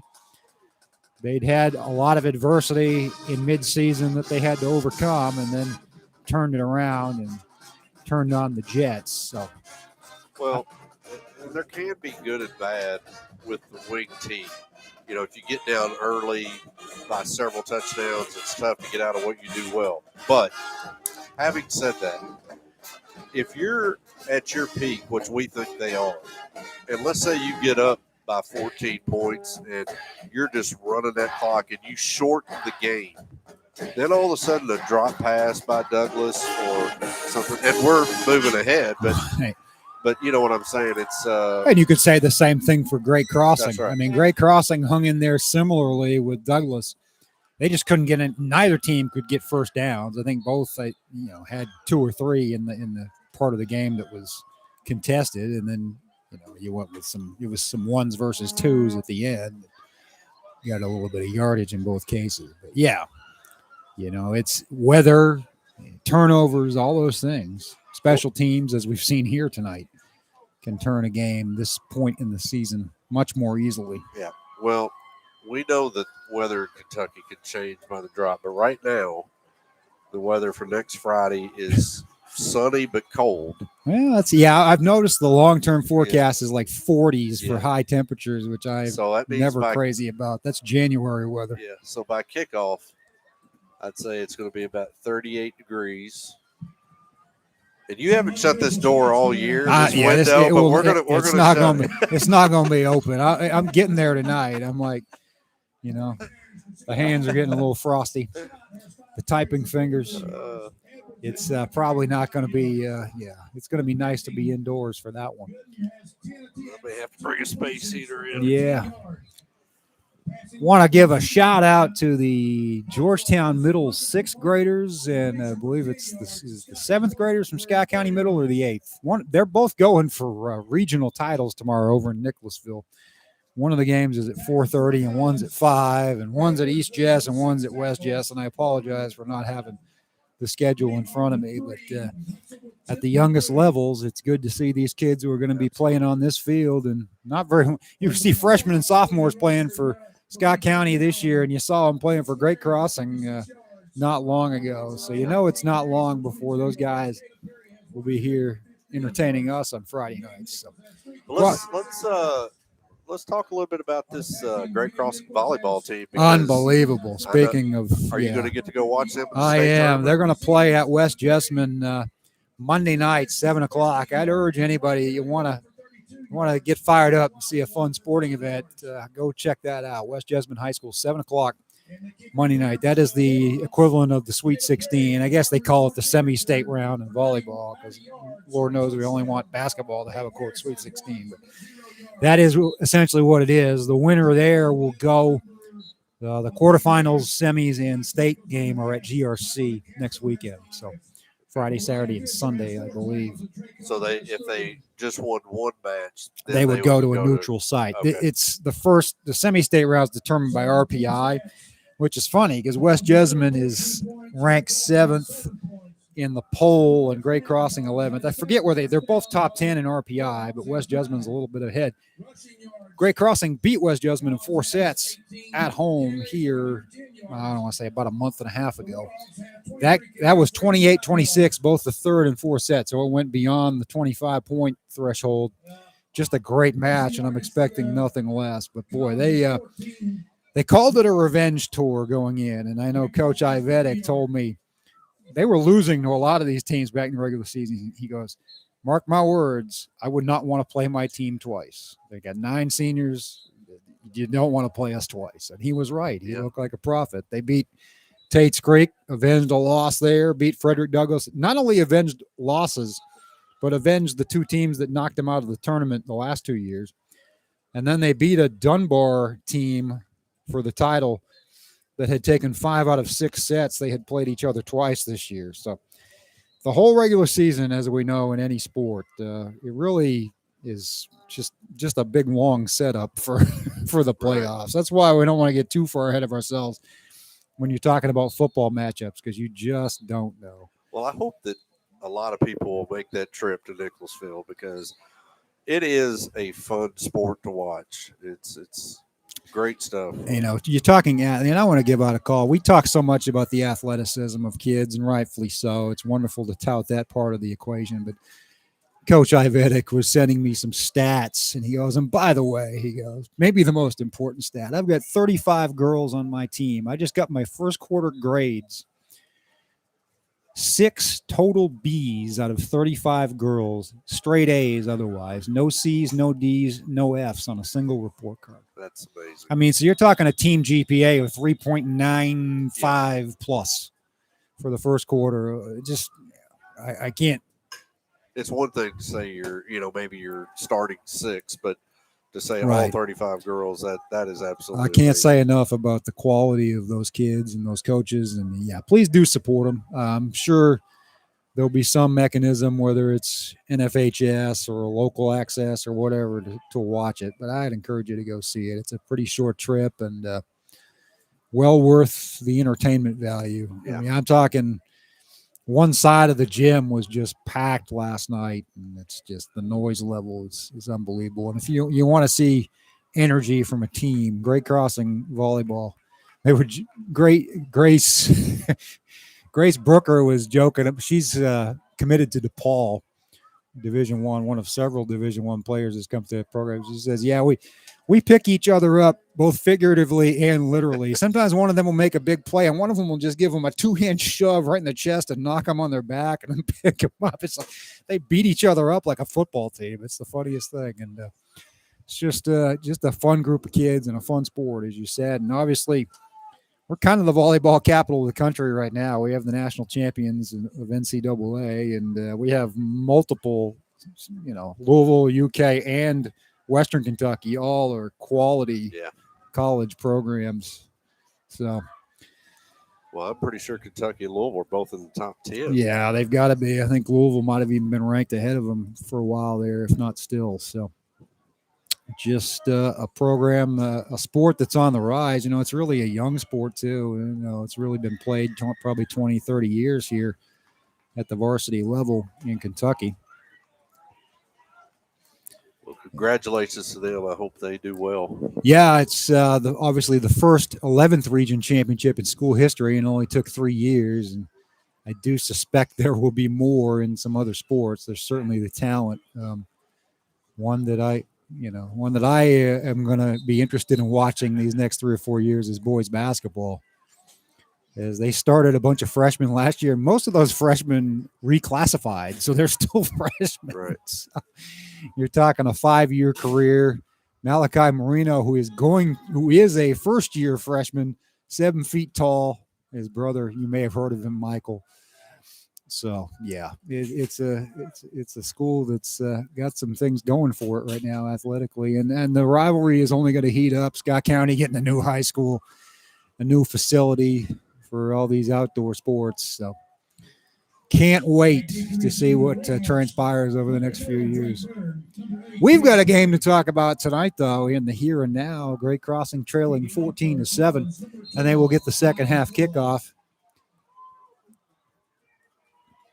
as they try to get back in this one. As we mentioned, they were in the red zone twice and in Collins territory 4 times. Really had nothing to show for it, period. And then Caleb Perry returned a kickoff after a block field goal. Just an incredible momentum swing to keep this one alive.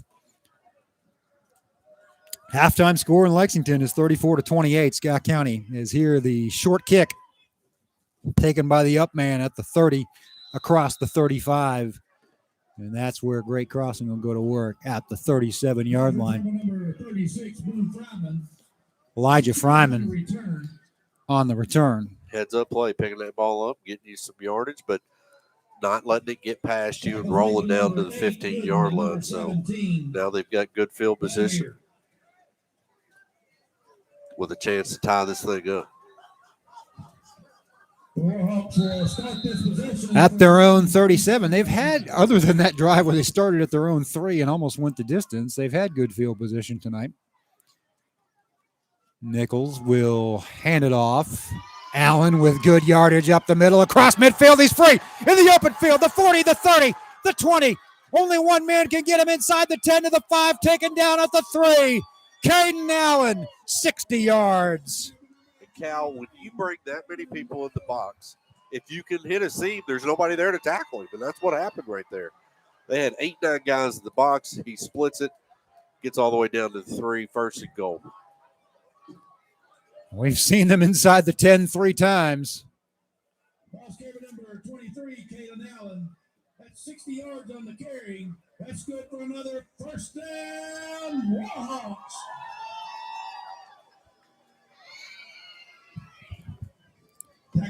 First and goal at the 3. Trying to tie this up. Give it to Allen. Why not? Churning forward. Didn't get much.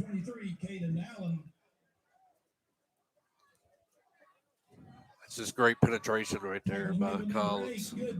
Had nowhere to go.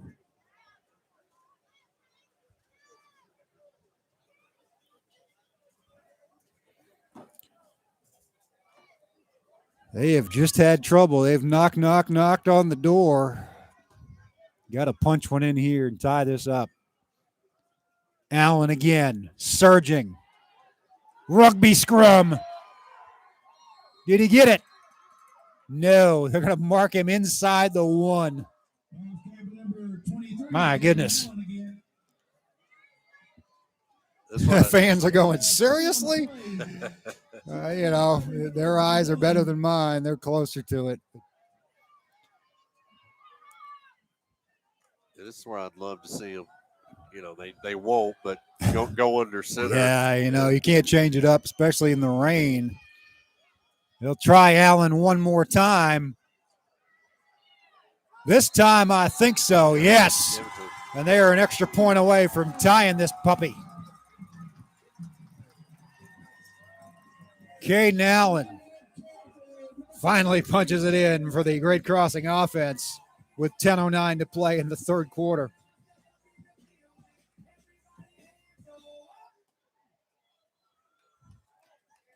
And they stay there. Jesse Fair trying to kick it to tie this one. They have blocked a kick tonight, has Collins, and run it back for a touchdown. Can't do that here, but they could keep the lead. Fair gets it up, though, and it is good. We have a new ball game, tied at 14 with 10:09 to play in the third quarter. Well, and that's what the doctor ordered right there. He come out at halftime, tie this thing up, get people excited. And, you know, this rain is certainly not going to let up. So I think No. It's just like, all right. And, you know, I was sitting there thinking about, of all the games that we've done this year, Cal, that we've had so many running clocks. This is really one of the few where we've had it looks like it might go down to the wire. Yeah, we have not had a ton of close games, to say the least. You know, I finally had to go to Louisville last week to have one. And, you know, I saw Great Crossing have one at Henry Clay, but you're right. They've all been on the road. Yeah, I'm trying to rack my – I mean, really, the Scott County Great Crossing game. Yeah, that was probably the closest best. game That was the one. Like I said, that North Oldham game was good for a half, but it didn't have a close finish.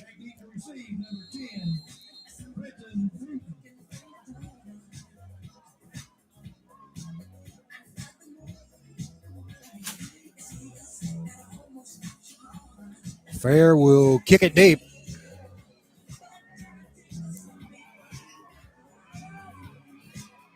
Good return out across the 30 before Collins is taken down. It's number 10 for the Titans. Quentin Wooten, a freshman, 155 pounds. Mason Wiley made the stop. 1st and 10 from the 33 for the Martha Lane Collins Titans out of Shelbyville, Kentucky. We said they will play West Jessamine next week in the playoffs. That's a rematch of a game Collins won 35-34 a week ago. I believe it came down to either a PAT or a 2-point conversion try at the end. Another fun first-round game. Yeah, you know, get those immediate rematches in this system. There's a quick slant and a good catch this time.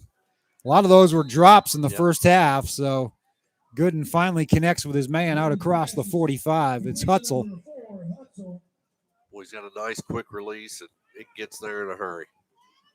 We've seen some good quarterbacks this year. Yeah, it seems like the visiting teams have always brought in a good, strong kid. 34-0, Boyle County. Putting it on the Douglas Broncos. I bet they went for 2 and didn't get it to try to get the running clock. There's a running play that's stacked up. Fisher is there and blew it up quickly along with Harris. And on the tackle, number 9, Mason Wiley. Number 10, Peyton Harris. Number 27, Orion Fisher.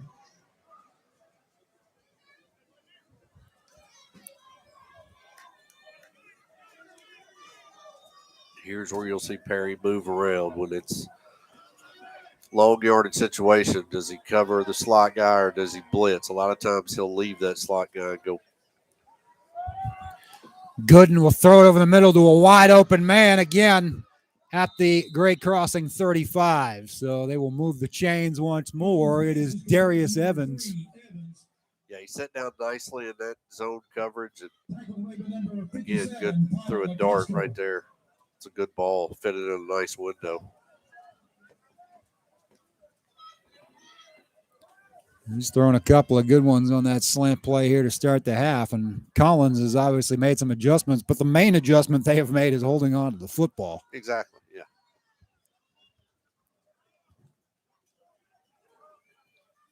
Got some stickum in the locker room, I guess. And Gooden with the keeper across the 30 to the 28. Good yardage on first down. And when you're throwing the ball as well as they have on this drive, then that that's, that is just so it's a lot like, just like you said, Lamar Jackson-esque, where if he's hitting guys here and there, then they have to put more people in the secondary that gives him free reign to roam. He's found room tonight. He'll hand it off here for another first down, and a lot of room up the middle this time for Elijah Scott. He's been the leading ball carrier aside from Gooden. He's found room on the edge, and now he finds a seam up the middle across the 20 to the 17. So Collins fighting right back here, trying to reclaim the lead with 7:38 remaining third quarter. 14 apiece. The last 14 from the Warhawks.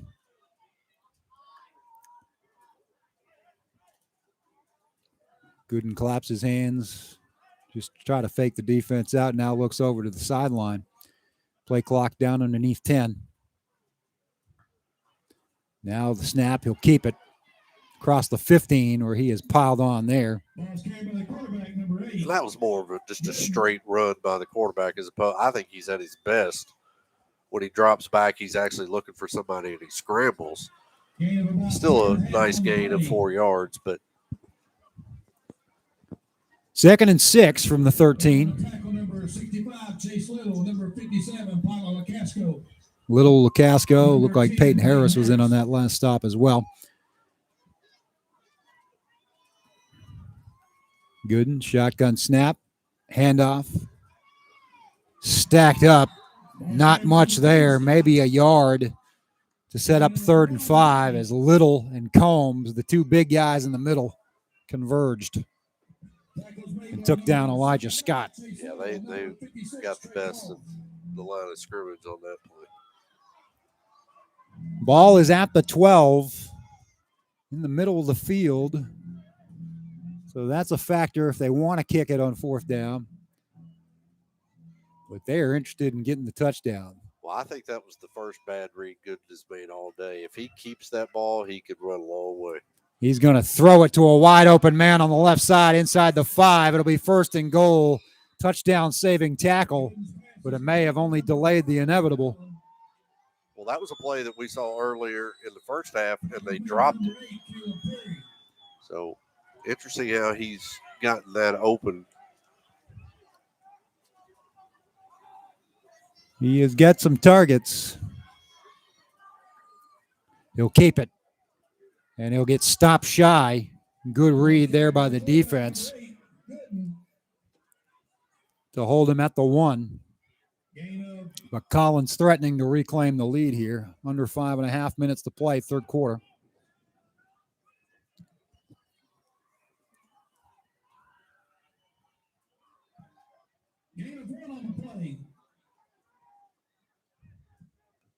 They're in absolutely no hurry. Even though it's just the third quarter, it's, hey, we got the ball inside the 1. We'll let this thing run down and take off more time. Fast-moving game tonight. Yeah. Compared to the one that had 62 points scored in the first half. Gooden again. Stopped again. Nope. Second effort. Yep, and the line judge coming in to signal touchdown. Kenyon Gooden with his 3rd score of the night, his 2nd on the ground. And Collins back on top. Yeah, good second effort. He got popped right there at the line of scrimmage. Bounced off and fell over the inline.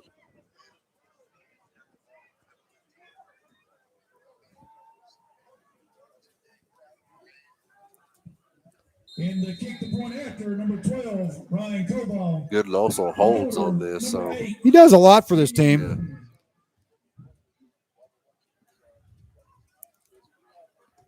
You got that snap down. It was a little bit off. That was a good play. It's a good kick. 21-14. With 4 minutes and 39 seconds to play in the third quarter, your score, Collins 21, Great Crossing 14. And it's okay. You've got looking at adversary right here that you just got to come right back, do what you did that very first drive. Came down and looked good. Nichols could throw the ball. That's where you find out what your team is made of. This could turn into a shootout. It was a defensive struggle and special teams battle in a lot of ways in the first half. Great Crossing's not had any trouble moving the football. It was finishing drives until the last one, and even that was a mighty struggle. Yeah.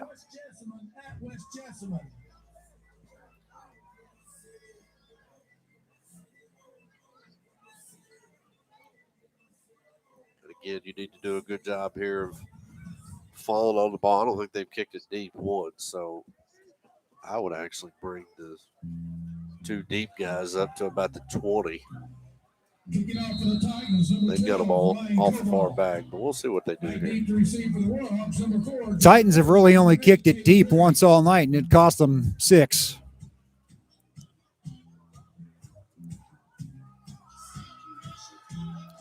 I don't know if they'll make that mistake again. They don't, as Great Crossing will fall on it at the 38 and have another reasonably short field to work with. Fryman covering up again. Ball's kick cover is 22 yards. Ball is returned by number 36, Boone Fryman. No return on the play.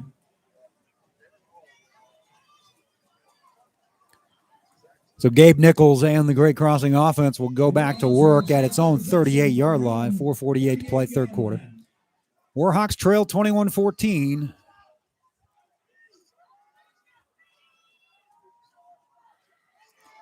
Another handoff to Kay now, and a lot of room up the middle again, close to a first down at the 48.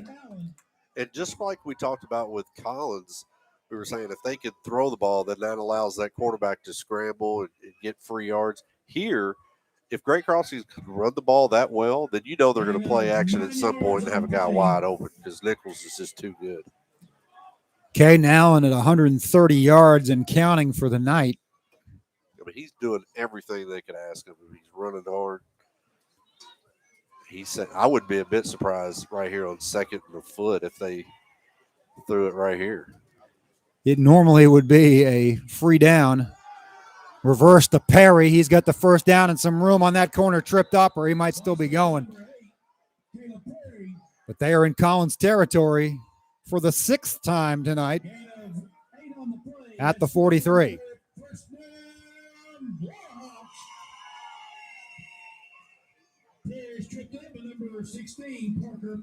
They're definitely getting Caleb Perry involved a lot more. And I think that is something to keep an eye on for next week. Because it's something they didn't do against Scott County the first time. Allen past the 40 to the 35, just getting good yardage every time he touches the ball now, and it doesn't matter how many guys they put in the box as he gives a flex to the sideline. Well, and you're talking about Caleb Perry. It's just like you said with Jeremy Hamilton. Once you get to this point in the season, though, all bets are off. That's right. There's no such thing as saving it.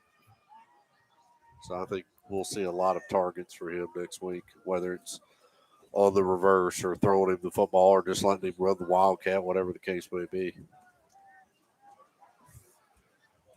Now, last time in second and short, they did a little pitch to Perry. Let's see if they – nope, they're just going to – Nope, it's going to be Caden Allen, and he will lean forward close to the marker. I don't think he got it. Depends where they spot it. He's not blowing it dead, so I believe it's third down. 3rd and inches at the Collins 33. Nope, now they move them. First down. You're right, though. They weren't acting like it was a first down. Well, the side judge just looked at the sticks and said third down, and then the head referee came in and said, nope, I'm going to give it to him. That's Zach Morris this time? Yes. And he gets good yardage. Another chunk of 10. And again, this is the third or fourth time it's been second short. 9.5 yards on the play. They're going to spot it just shy. So, yeah, it is going to be 2nd and inches. We'll see what they do.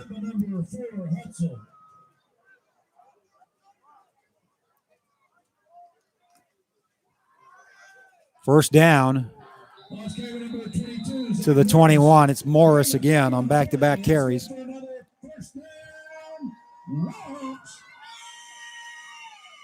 You got to like the effectiveness of Great Crossing's running game tonight in these conditions.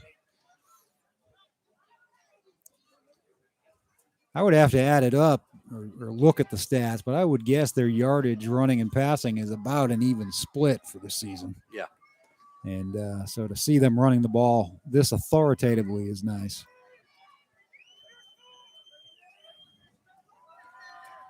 Okay. Morris to the 10. Got it. He's got it. Cuts it back inside. 21-yard touchdown run. And they are a PAT away from tying it up with all ones. 1:11 to play in the third quarter.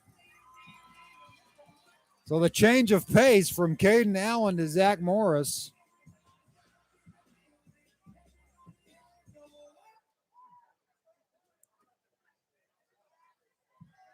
And they kick the point after number 13, Jesse Fair. The holder, number 8, Caleb Perry.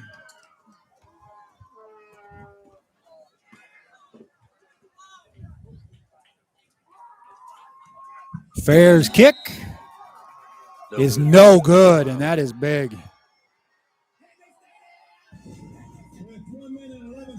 Yeah, that is big. But, you know, that whole drive, really the first two drives of the second half, the big boys up front just asserted themselves. And they were making holes and just winning the line of scrimmage. And that's what you have to do.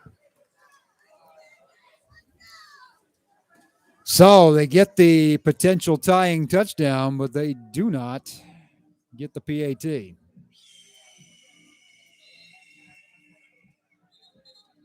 And now your defense has got to get a stop. Yeah. But this second half is really what I was, you know, when looking into the game earlier in the week, this is what I was expecting is kind of an up and down. Back and forth. Yeah. I kind of did too. Another one of those 35-34 type games, and we may get there.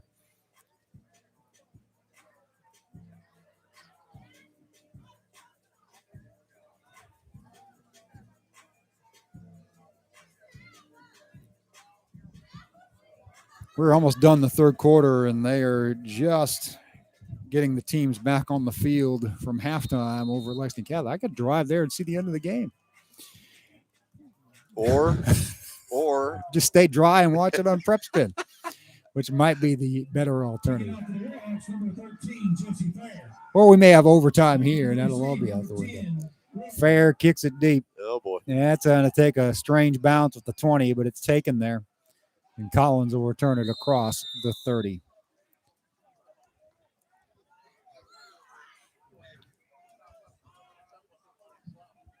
Pass kick covers 40 yards. Ball returned by number 10, Quentin Wooten. Quentin Wooten, the freshman, on the return again, and Titans will go back to work at their own 31. Tackles made by number 22, Zach Morris. It's hard for me to gauge just how wet it is down there because of the turf, but it looks like it has continued to rain at a pretty heavy clip here. And I'm looking at the students. They're just kind of standing there in it, but the students. It's kind of a drizzly look, I guess, so maybe not too bad. Great Knocked play down right Peyton there. Harris, and that may have saved 6. Super. As play. on the slant, Mark Hutzel had some room in front of him. And Peyton Harris got a hand out there and knocked it down. 2nd and 10. Well, that's the third time they've gone with that look. First time they dropped it. Second time it was a 20-yard gain. And then that time Harris read it, got the arms up. That's just a terrific play by Harris. Peyton Harris, senior multi-sport athlete. Big part of this team offensively and defensively. Keeper by Gooden, but he's going to get taken down. He gets away from Frazier, but now he's still in trouble, and he'll be gang tackled for a loss. Slippery tonight. Slippery under normal circumstances, I would imagine also, but got away from Will Frazier, who has 11 sacks on the season. Well, you know, I think any head coach at any level will tell you that first down is just so huge in what you do and what's been going on here in the second half. And that's the first time that Collins really got nothing on first down. Collins was in so many second and shorts in yeah. the first half and most of this half. That allowed them to pin their ears back. Deep ball Hutzel, single coverage, and they're going to get Bird. Hutzel's going to say he made the catch. He didn't, but if that's on Bird, it's a first down anyway. I don't like that call. I don't either. I think you've got to He's got as much right to the football Yeah. as Mark Hutzel does. Yeah, they were just draped all over each other. It wasn't. He's running stride for stride with him, and they're both, hand fighting, and that's okay as long as they're. Boo, say the fans. And with 12.9 seconds remaining in the third quarter, it'll be a first down at the 43 for Collins. I'm not sure the crowd agrees with that call either. No, they are. We're hearing they are mildly in dispute.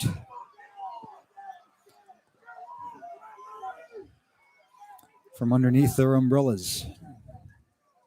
Here's a quick throw and a catch and a pop and a recovery in midair. And Caden Allen for the fourth week in a row. Great Crossing is going to have a defensive touchdown. He almost pulled a Leon Lett there. I don't know if we're going to call that an interception return or a fumble return, but 40 yards to the house. I don't think it ever hit the ground, so I think it'll be an interception. Fisher had it for a second, then he kind of took it away from him. But boy, you are so right. I could see almost celebrating at about the 10. I don't think he realized that the guy was right on his heels. Yeah, because I've seen him run 60 yards tonight. I know he wasn't tired. Yeah, he's fortunate that he didn't fumble that ball, but just a great instinctive play. Super hit. I didn't see who laid the wood on it. To get somebody that ball to just pop tattooed the receiver. Might have been Caleb Perry. That wouldn't shock me. Yeah, I think it was now that I think about it. It just bounced straight up in the air. Fisher had his hands on it for a second, then Allen ends up with it. That was the last play of the third quarter. They're going to go for two.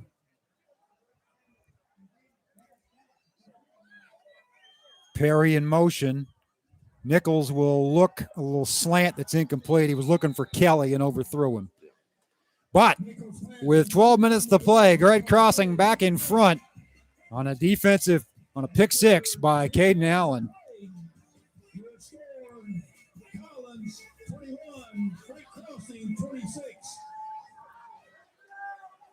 Well, you said 35, 34. We might get there. I'd be willing to bet it at this point. I have a good announcement. Frederick Douglass has went down to Somebody's getting excited about the Frederick Douglass score here. 34-0. Well, that's not a final, is it? No, it couldn't be. Yeah, right now, he says.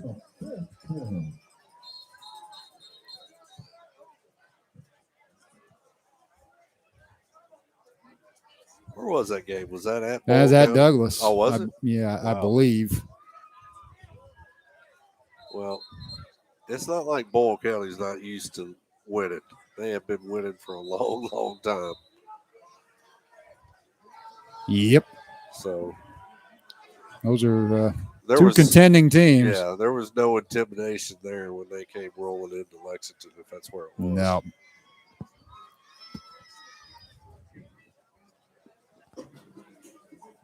Isn't that? I'm pretty sure that's who beat Franklin County in overtime last year, right, for the state title? Yes, there was. For the Titans, number 10, Wooten. Caden Allen has 3 of those 4 defensive touchdowns in consecutive weeks that we're talking about. He is well on his way to Galvin's Player of the Game honors tonight. Oh, yeah. Second place. Second star would be Caleb Perry, I would say. If this were hockey, we were doing 3 stars. Another return stop shy of the 30, so good coverage again by the Warhawks. And now your defense has got to stand up and be counted.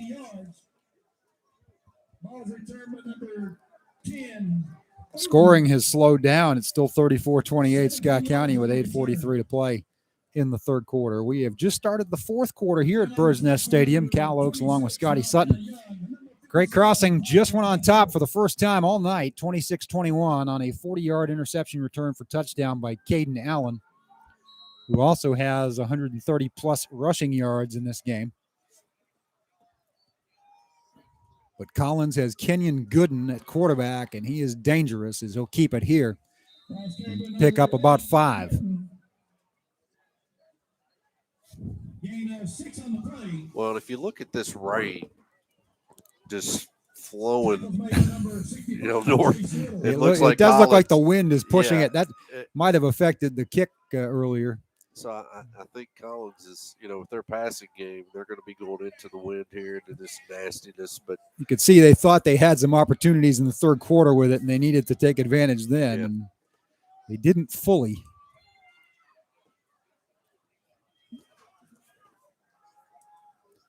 Catholic has tied it, and they're an extra And point away open. from the lead. That is a floater into the wind, and it is caught. And just kind of 3 defenders for the Warhawks that just miscommunicated a little bit, and Quentin Simmons came down with it.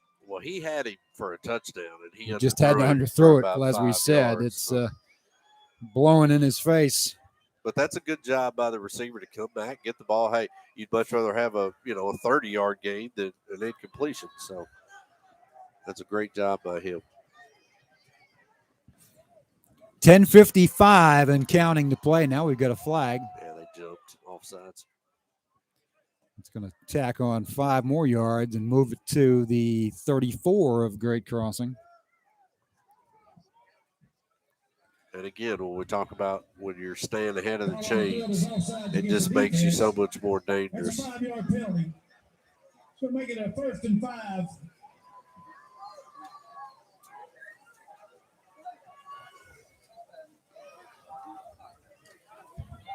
Gooden to throw. Incomplete. Good coverage. Drake Bird was over there. Pass is intended for number 3. Evans is incomplete.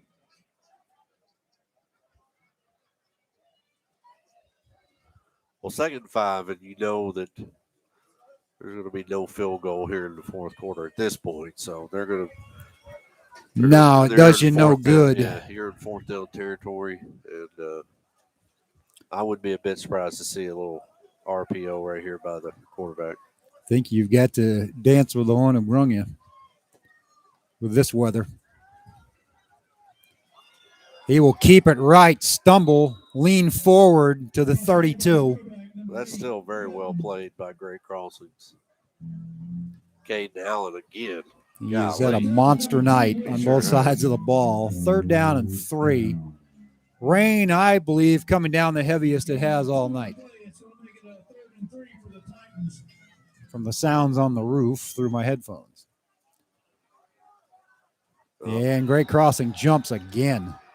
1st down the easy way for Collins.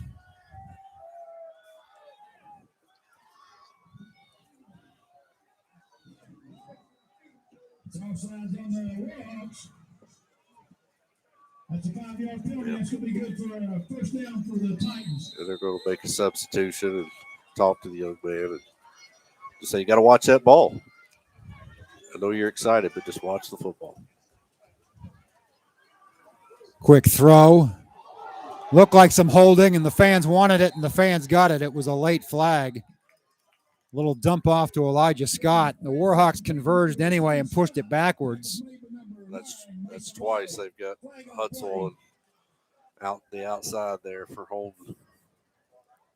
So tough for a receiver, if you let them go, you're out there in space trying to block. They'll mark it back to the 39, where it will be 2nd and 22. Yeah, that is a huge 1st and penalty. 22, excuse me.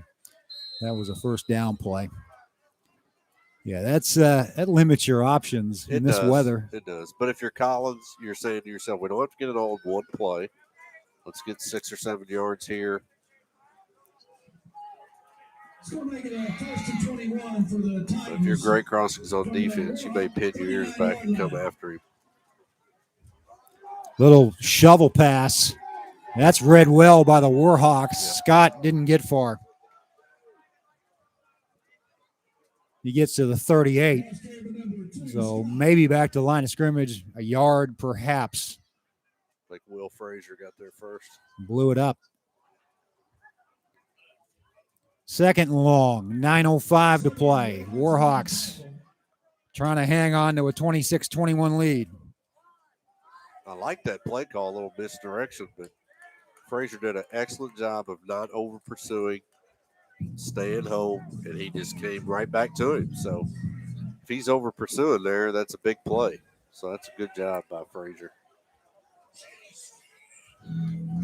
Scott County stopped at midfield and has to punt it away.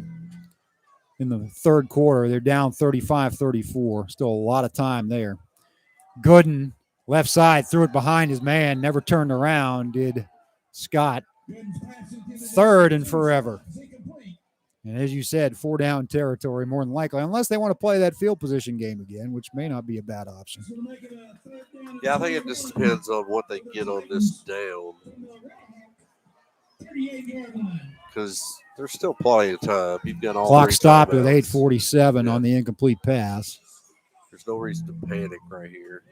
I think if you have an incomplete pass, I would punt it. But if you get 10 to 12 yards, it's okay. If you get it inside the 30, then they probably go for it. Gooden, snap. They're coming after him. They've got him. Orion Fisher with a sack. He got some help. And I don't think you punt it.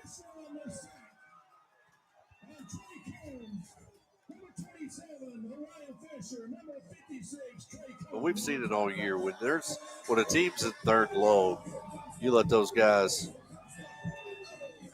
when they can come after the quarterback, they are tough to block. Fisher just gets around that edge so fast. Back deep to return for Drake Crossing, number 4, Drake Bird. That Bird here has got to, Yeah. he's got to. Now we've got a whistle. Timeout. Looks like Collins wants to talk this over. Coach Jerry Lewis stumbled over that one. He wants to talk it over with his team. 7:59 to play.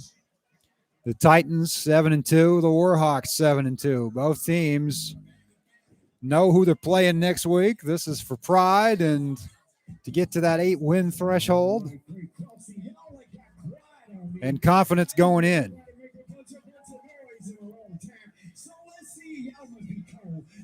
I'm a little surprised by that timeout right there. Unless they had 9 guys on the field, because really a delay of game is not going to kill you. You're still punting it away, and you're going to need those timeouts. But Coach must have seen something that. It's a strange one on 4th and 26. Yeah. Maybe just to get in the Warhawks' head a little bit. They've got to be alert.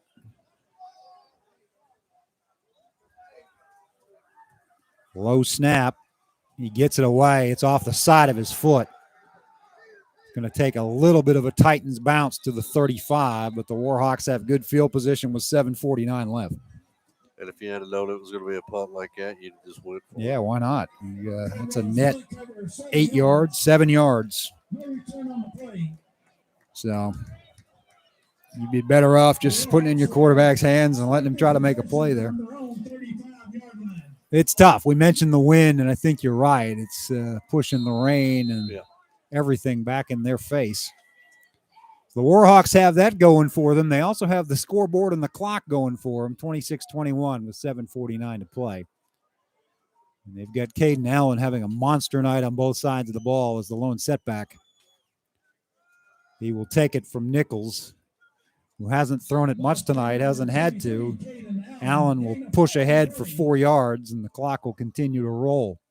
No, but it's good to see that if they go on to win this football game, that they could win like that. Yeah. And that's what you're going to have to do when you get into playoff weather, which we've just discussed. You're not always going to have 79 degrees. No, at the very least, it's going to be cold, and Yeah. your hands are going to hurt and everything else. really, this is about as typical as a playoff night as you are going to have. Yeah, Usually. 50s and rain. 7:09, 8-7 to play. Warhawks taking their sweet time. Allen, not going to get much this time as Collins read that one well. Yeah. In fact, he'll be pushed back for a yard. 3rd and 7. Well, the big boy right there, we've seen Mormon, number 73, make several plays tonight. Monte Mormon, 6'2", 275. He's a sophomore. Yeah, he's a big boy and active. He doesn't just plug a hole. I mean, he gets off a block and he'll make a tackle. So, highly impressed with him. Kenyon Gooden, by the way, came in and helped out on that tackle as well. He's done it all tonight. All 3 phases. Nichols looks to throw. Now he'll scramble. He'll have the first down and more up to the 50. Big play for the Warhawks with 6:15 to go. Sure was. That was huge. Now, worst case scenario, if you don't get another first down, at least you flip the field. You put the ball down inside the 15-yard line. Tackles made by number 23, Edwards.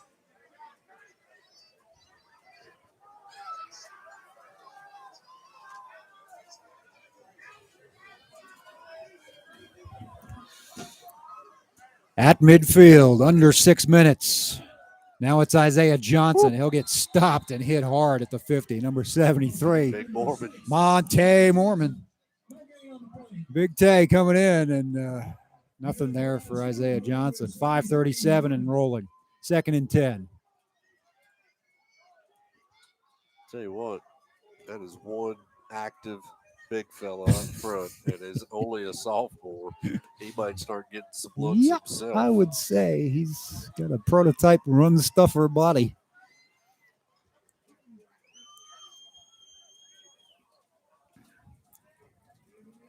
Pitch to Johnson. Right side. Drag down. Hutzel comes in and gets the tackle for loss. Got a hunk of jersey in his hand and wouldn't let go. Clock rolls down to under 5 minutes.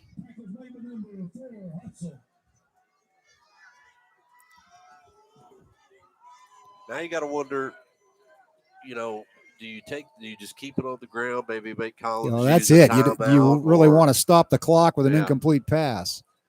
But you've lived with Gabe Nichols all year long. If you get a first down right here, boy, it's going to be tough for Collins. So I'd love to see him maybe go to Perry right here. That would be my guess. He's going to check him off and throw deep down the left side. It is incomplete. That's a tough throw to make in this weather with blanket coverage and staying down his receiver. Hey, Greg Grossings is saying if ours was pass interference, then why isn't that? And I really didn't think it was. I don't know if that's a hammy or a leg, or he is holding lower body.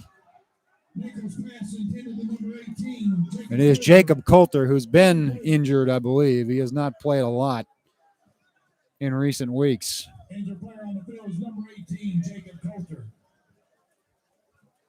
Like they're looking at his left leg, but I can't tell if it's a knee or if it's a.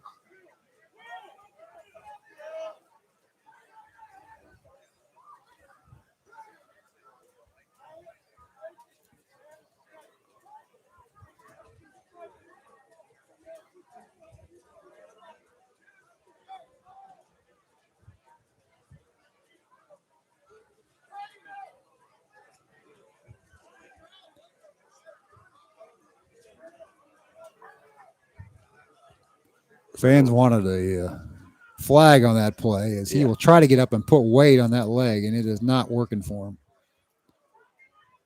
No, it looks like they're going to take him straight to the locker room, Cal. Yep, it's a shorter trip than this sideline anyway. I don't think we'll see him again tonight.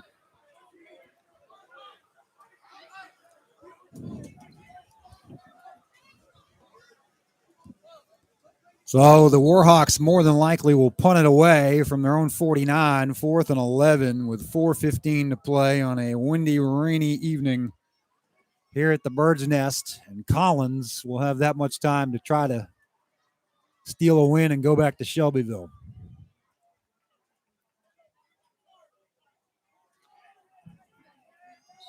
And another chance for the Warhawk defense to stand up and close one out. Perry will angle it toward his own sideline, and it's just not going to get a good enough hop. It'll roll through the end zone. No, but, I'm sure Make him go 80 yards. Yeah, Coach Russell Floyd, the special teams coach, is saying, hey, we'll take it. You kept it away from their returner. It goes in from the 50. You'll take a 50-yard punt in high school, even if they start from the 20-yard line. Now, if you're Collins right here, you got 2 timeouts, 4:07. You don't have to do anything crazy. If you're Great Crossings, you're just saying, hey, let's keep the ball in front of us. Let's not give up a huge play, and we'll feel good about things. Scott County down 1, but threatening at the Catholic 20 with 1:53 remaining in the third quarter of a 35-34 game. So excitement all over the place tonight here in the final week of the regular season. Gooden, snap, keeps it himself. Got some room on the right side. Not much, tripped up. I talked about I like him so much better when he's just able to scramble as opposed to just a straight run. That's just a straight run right there. So. Drake Bird has had himself a nice second half. Got the ankle there for a gain of 2. Clock down to 3:44.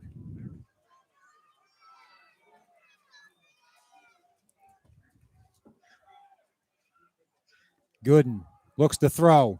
Deep, left side, double coverage. Hutzel's there, but so are the Warhawks. Wiley and Jarve Ray. Mason Wiley kind of knocked it down. It'll be 3rd and 8. Yeah, they had him bracketed right there. That's great defense by Great Crossing. Clock stops at 3:28. And turnover on downs for the Cardinals at Catholic with 1:09 to go in the third quarter.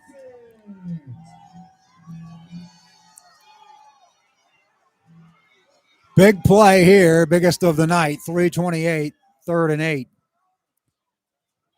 Gooden keeps it, throws it high. Great coverage, broken up. Mason Wiley. Yeah, he timed that perfect. I think one of their kids just went down as well. He just got rattled.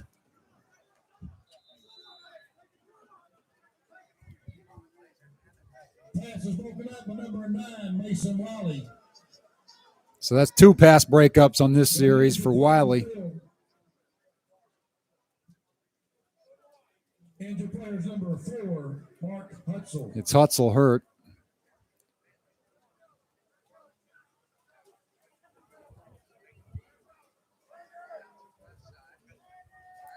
Now Collins has 2 timeouts left. Yeah, and I'll be honest, I think normally you would go for it or you would kick it. Right. I think with the weather. That and they've got 0, their punts have not been, and you are playing in a monsoon. You and I talked about that it has gotten earlier. heavier. Yeah.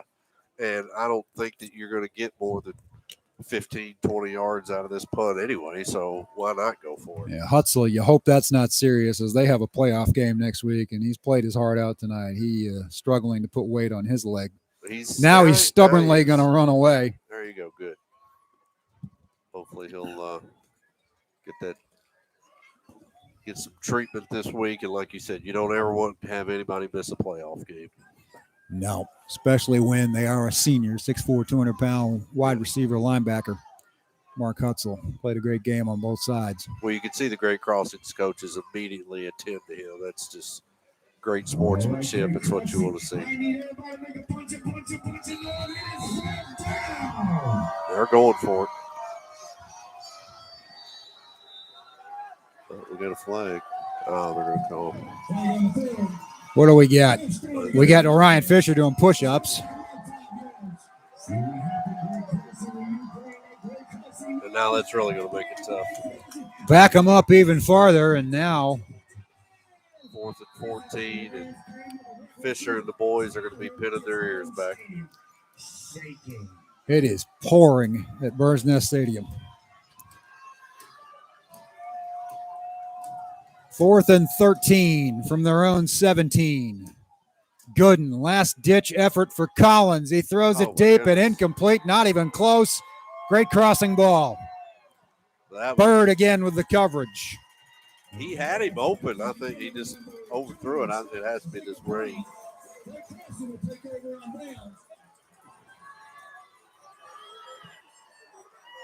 And now you can punch one in and really put this away. Yeah.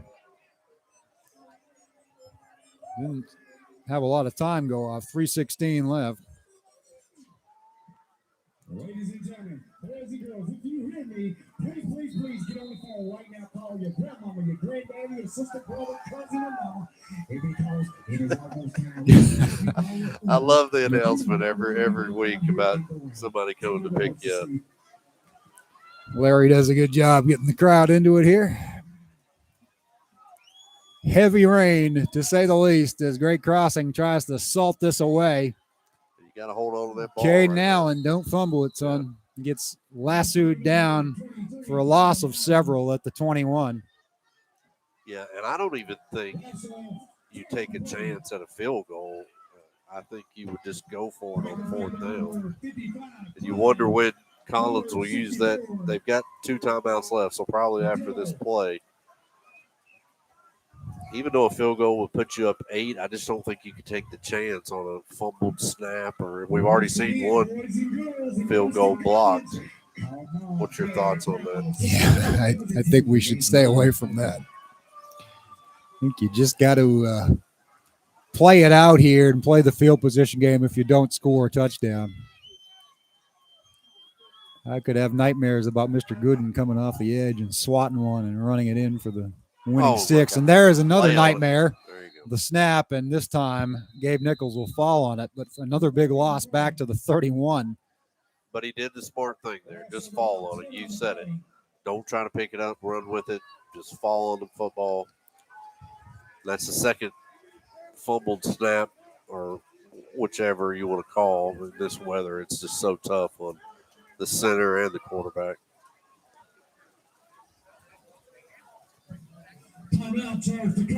They're calling for some towels to get to the center.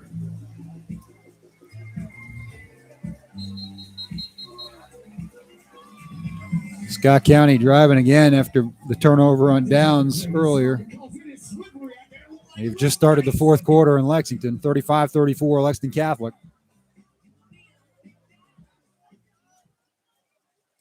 35-34. 35-34. Just had a long like a dump off catch and run play.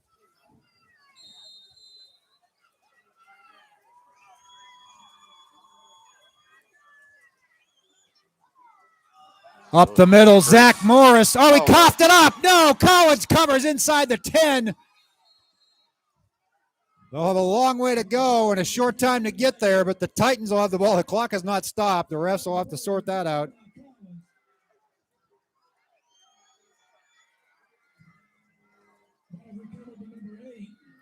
Guess who? Gooden. And Collins' staff is going crazy right now, saying 10 seconds ran off the clock.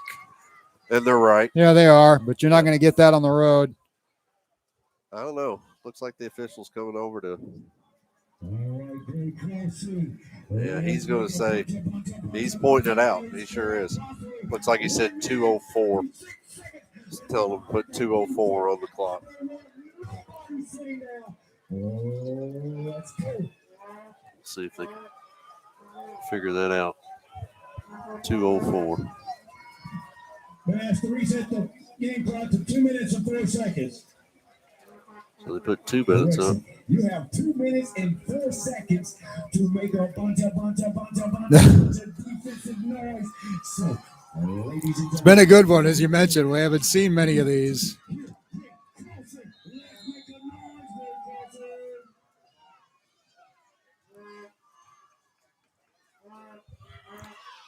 Gooden will scramble to the 15 and out of bounds to stop the clock at the 18.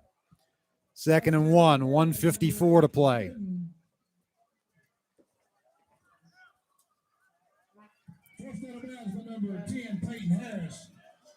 Well, you still got to have the mindset to keep the ball in front of you. Don't let one big, gigantic play beat you. Yeah, it's kind of a semi-prevent. Yeah. I'm not a big fan of the prevent, and especially in a one-score game, but with that much distance to cover on a rainy night, you've got to do what you said. There's a nice play, a dump off that'll gain them to the 30 and out of bounds. Good catch by Quentin Wooten. The freshman has done some nice things on special teams and gets in here. We see Hutzel back in the game too, which is good news for Collins. Yeah. Well, what Collins has done nicely is both plays they've gotten out of bounds. It was only one time out. That's coaching right there. Yeah. Scott County has gone ahead with 11:08 to play. They're going for 2. Let's see if they got in. Looks like no. So 40-35. Gooden here throws it incomplete. Nice effort, but broken up by Wiley on the sideline. Elijah Scott was the intended receiver. 141. That's 2 plays where Wiley has timed it up perfectly. It's a good play by number 9.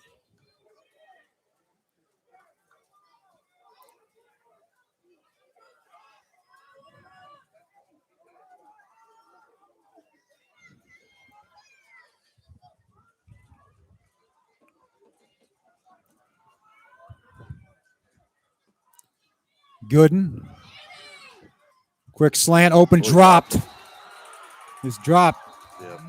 Great Crossing wanted a catch and a fumble. It was close. Yeah, he almost made the obligatory football move. Darius Evans. It was very close. No benefit of a replay here. It'll be incomplete. Clock will stop. 3rd and 10. 1:34 to play. I think the illusion of him turning his head really before he caught it and going to run is what made it look like it. But that's also what caused him to drop the football. Of course, Great Crossing is going to think it was a catch. And, of course, Collins is going to say, nope, incomplete. Ultimately, that will be the call. And what's interesting here, Cal, is that the last few plays they've had a 3 safety look. And here they've only got 2 safeties. So they're going to bring some pressure. Gooden throws it deep and high for Hutzel, broken up by Harris. It was probably not going to be caught anyway, and Hutzel is down again, getting some help up. Collins will have one more shot, 4th and 10 from its own 32 with 1.5 minutes to play.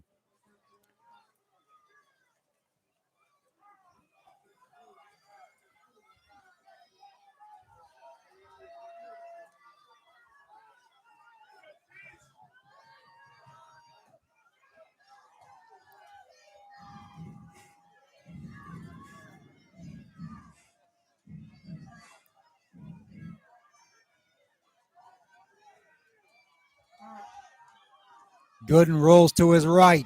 Fisher in pursuit. Can't get him. Is it completed on the sideline? Nope, no. Incomplete. Great Crossing holds. Collins only has 1 timeout, 1:21 remaining.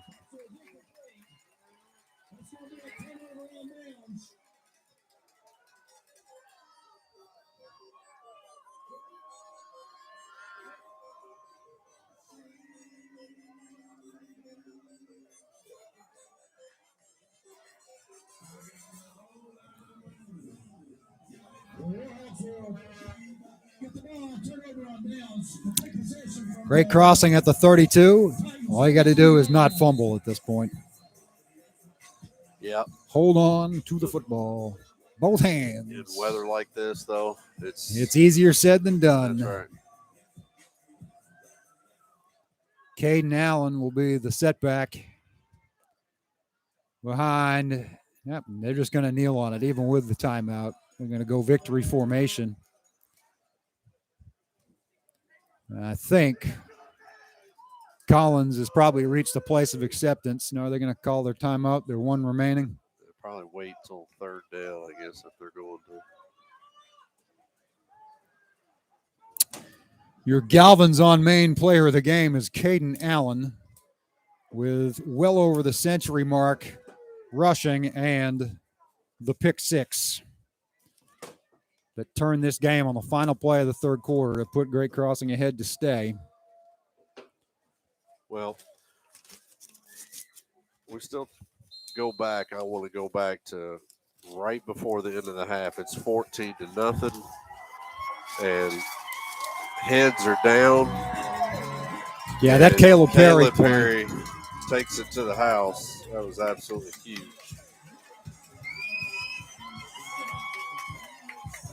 And Warhawks win.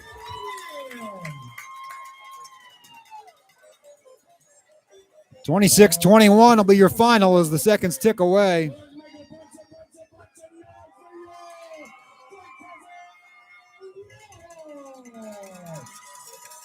And all zeros. 26-21. Great Crossing goes to 8-2.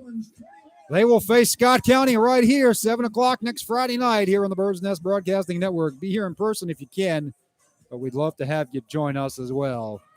On behalf of Brett Smith, James Scoggin, Mike Scoggin, DT Wells, my broadcast partner, Scotty Sutton, I am merely Cal Oaks. Good night. God bless. See you in a week. Make sure to get out and support the volleyball team if you can on Monday night. Freshman game tomorrow as well. Don't forget that one. I can't forget that one. I'm going to be here. Noon tomorrow, Freshman Super Bowl, Scott County and Great Crossing. I will talk to you then. Good night, everybody.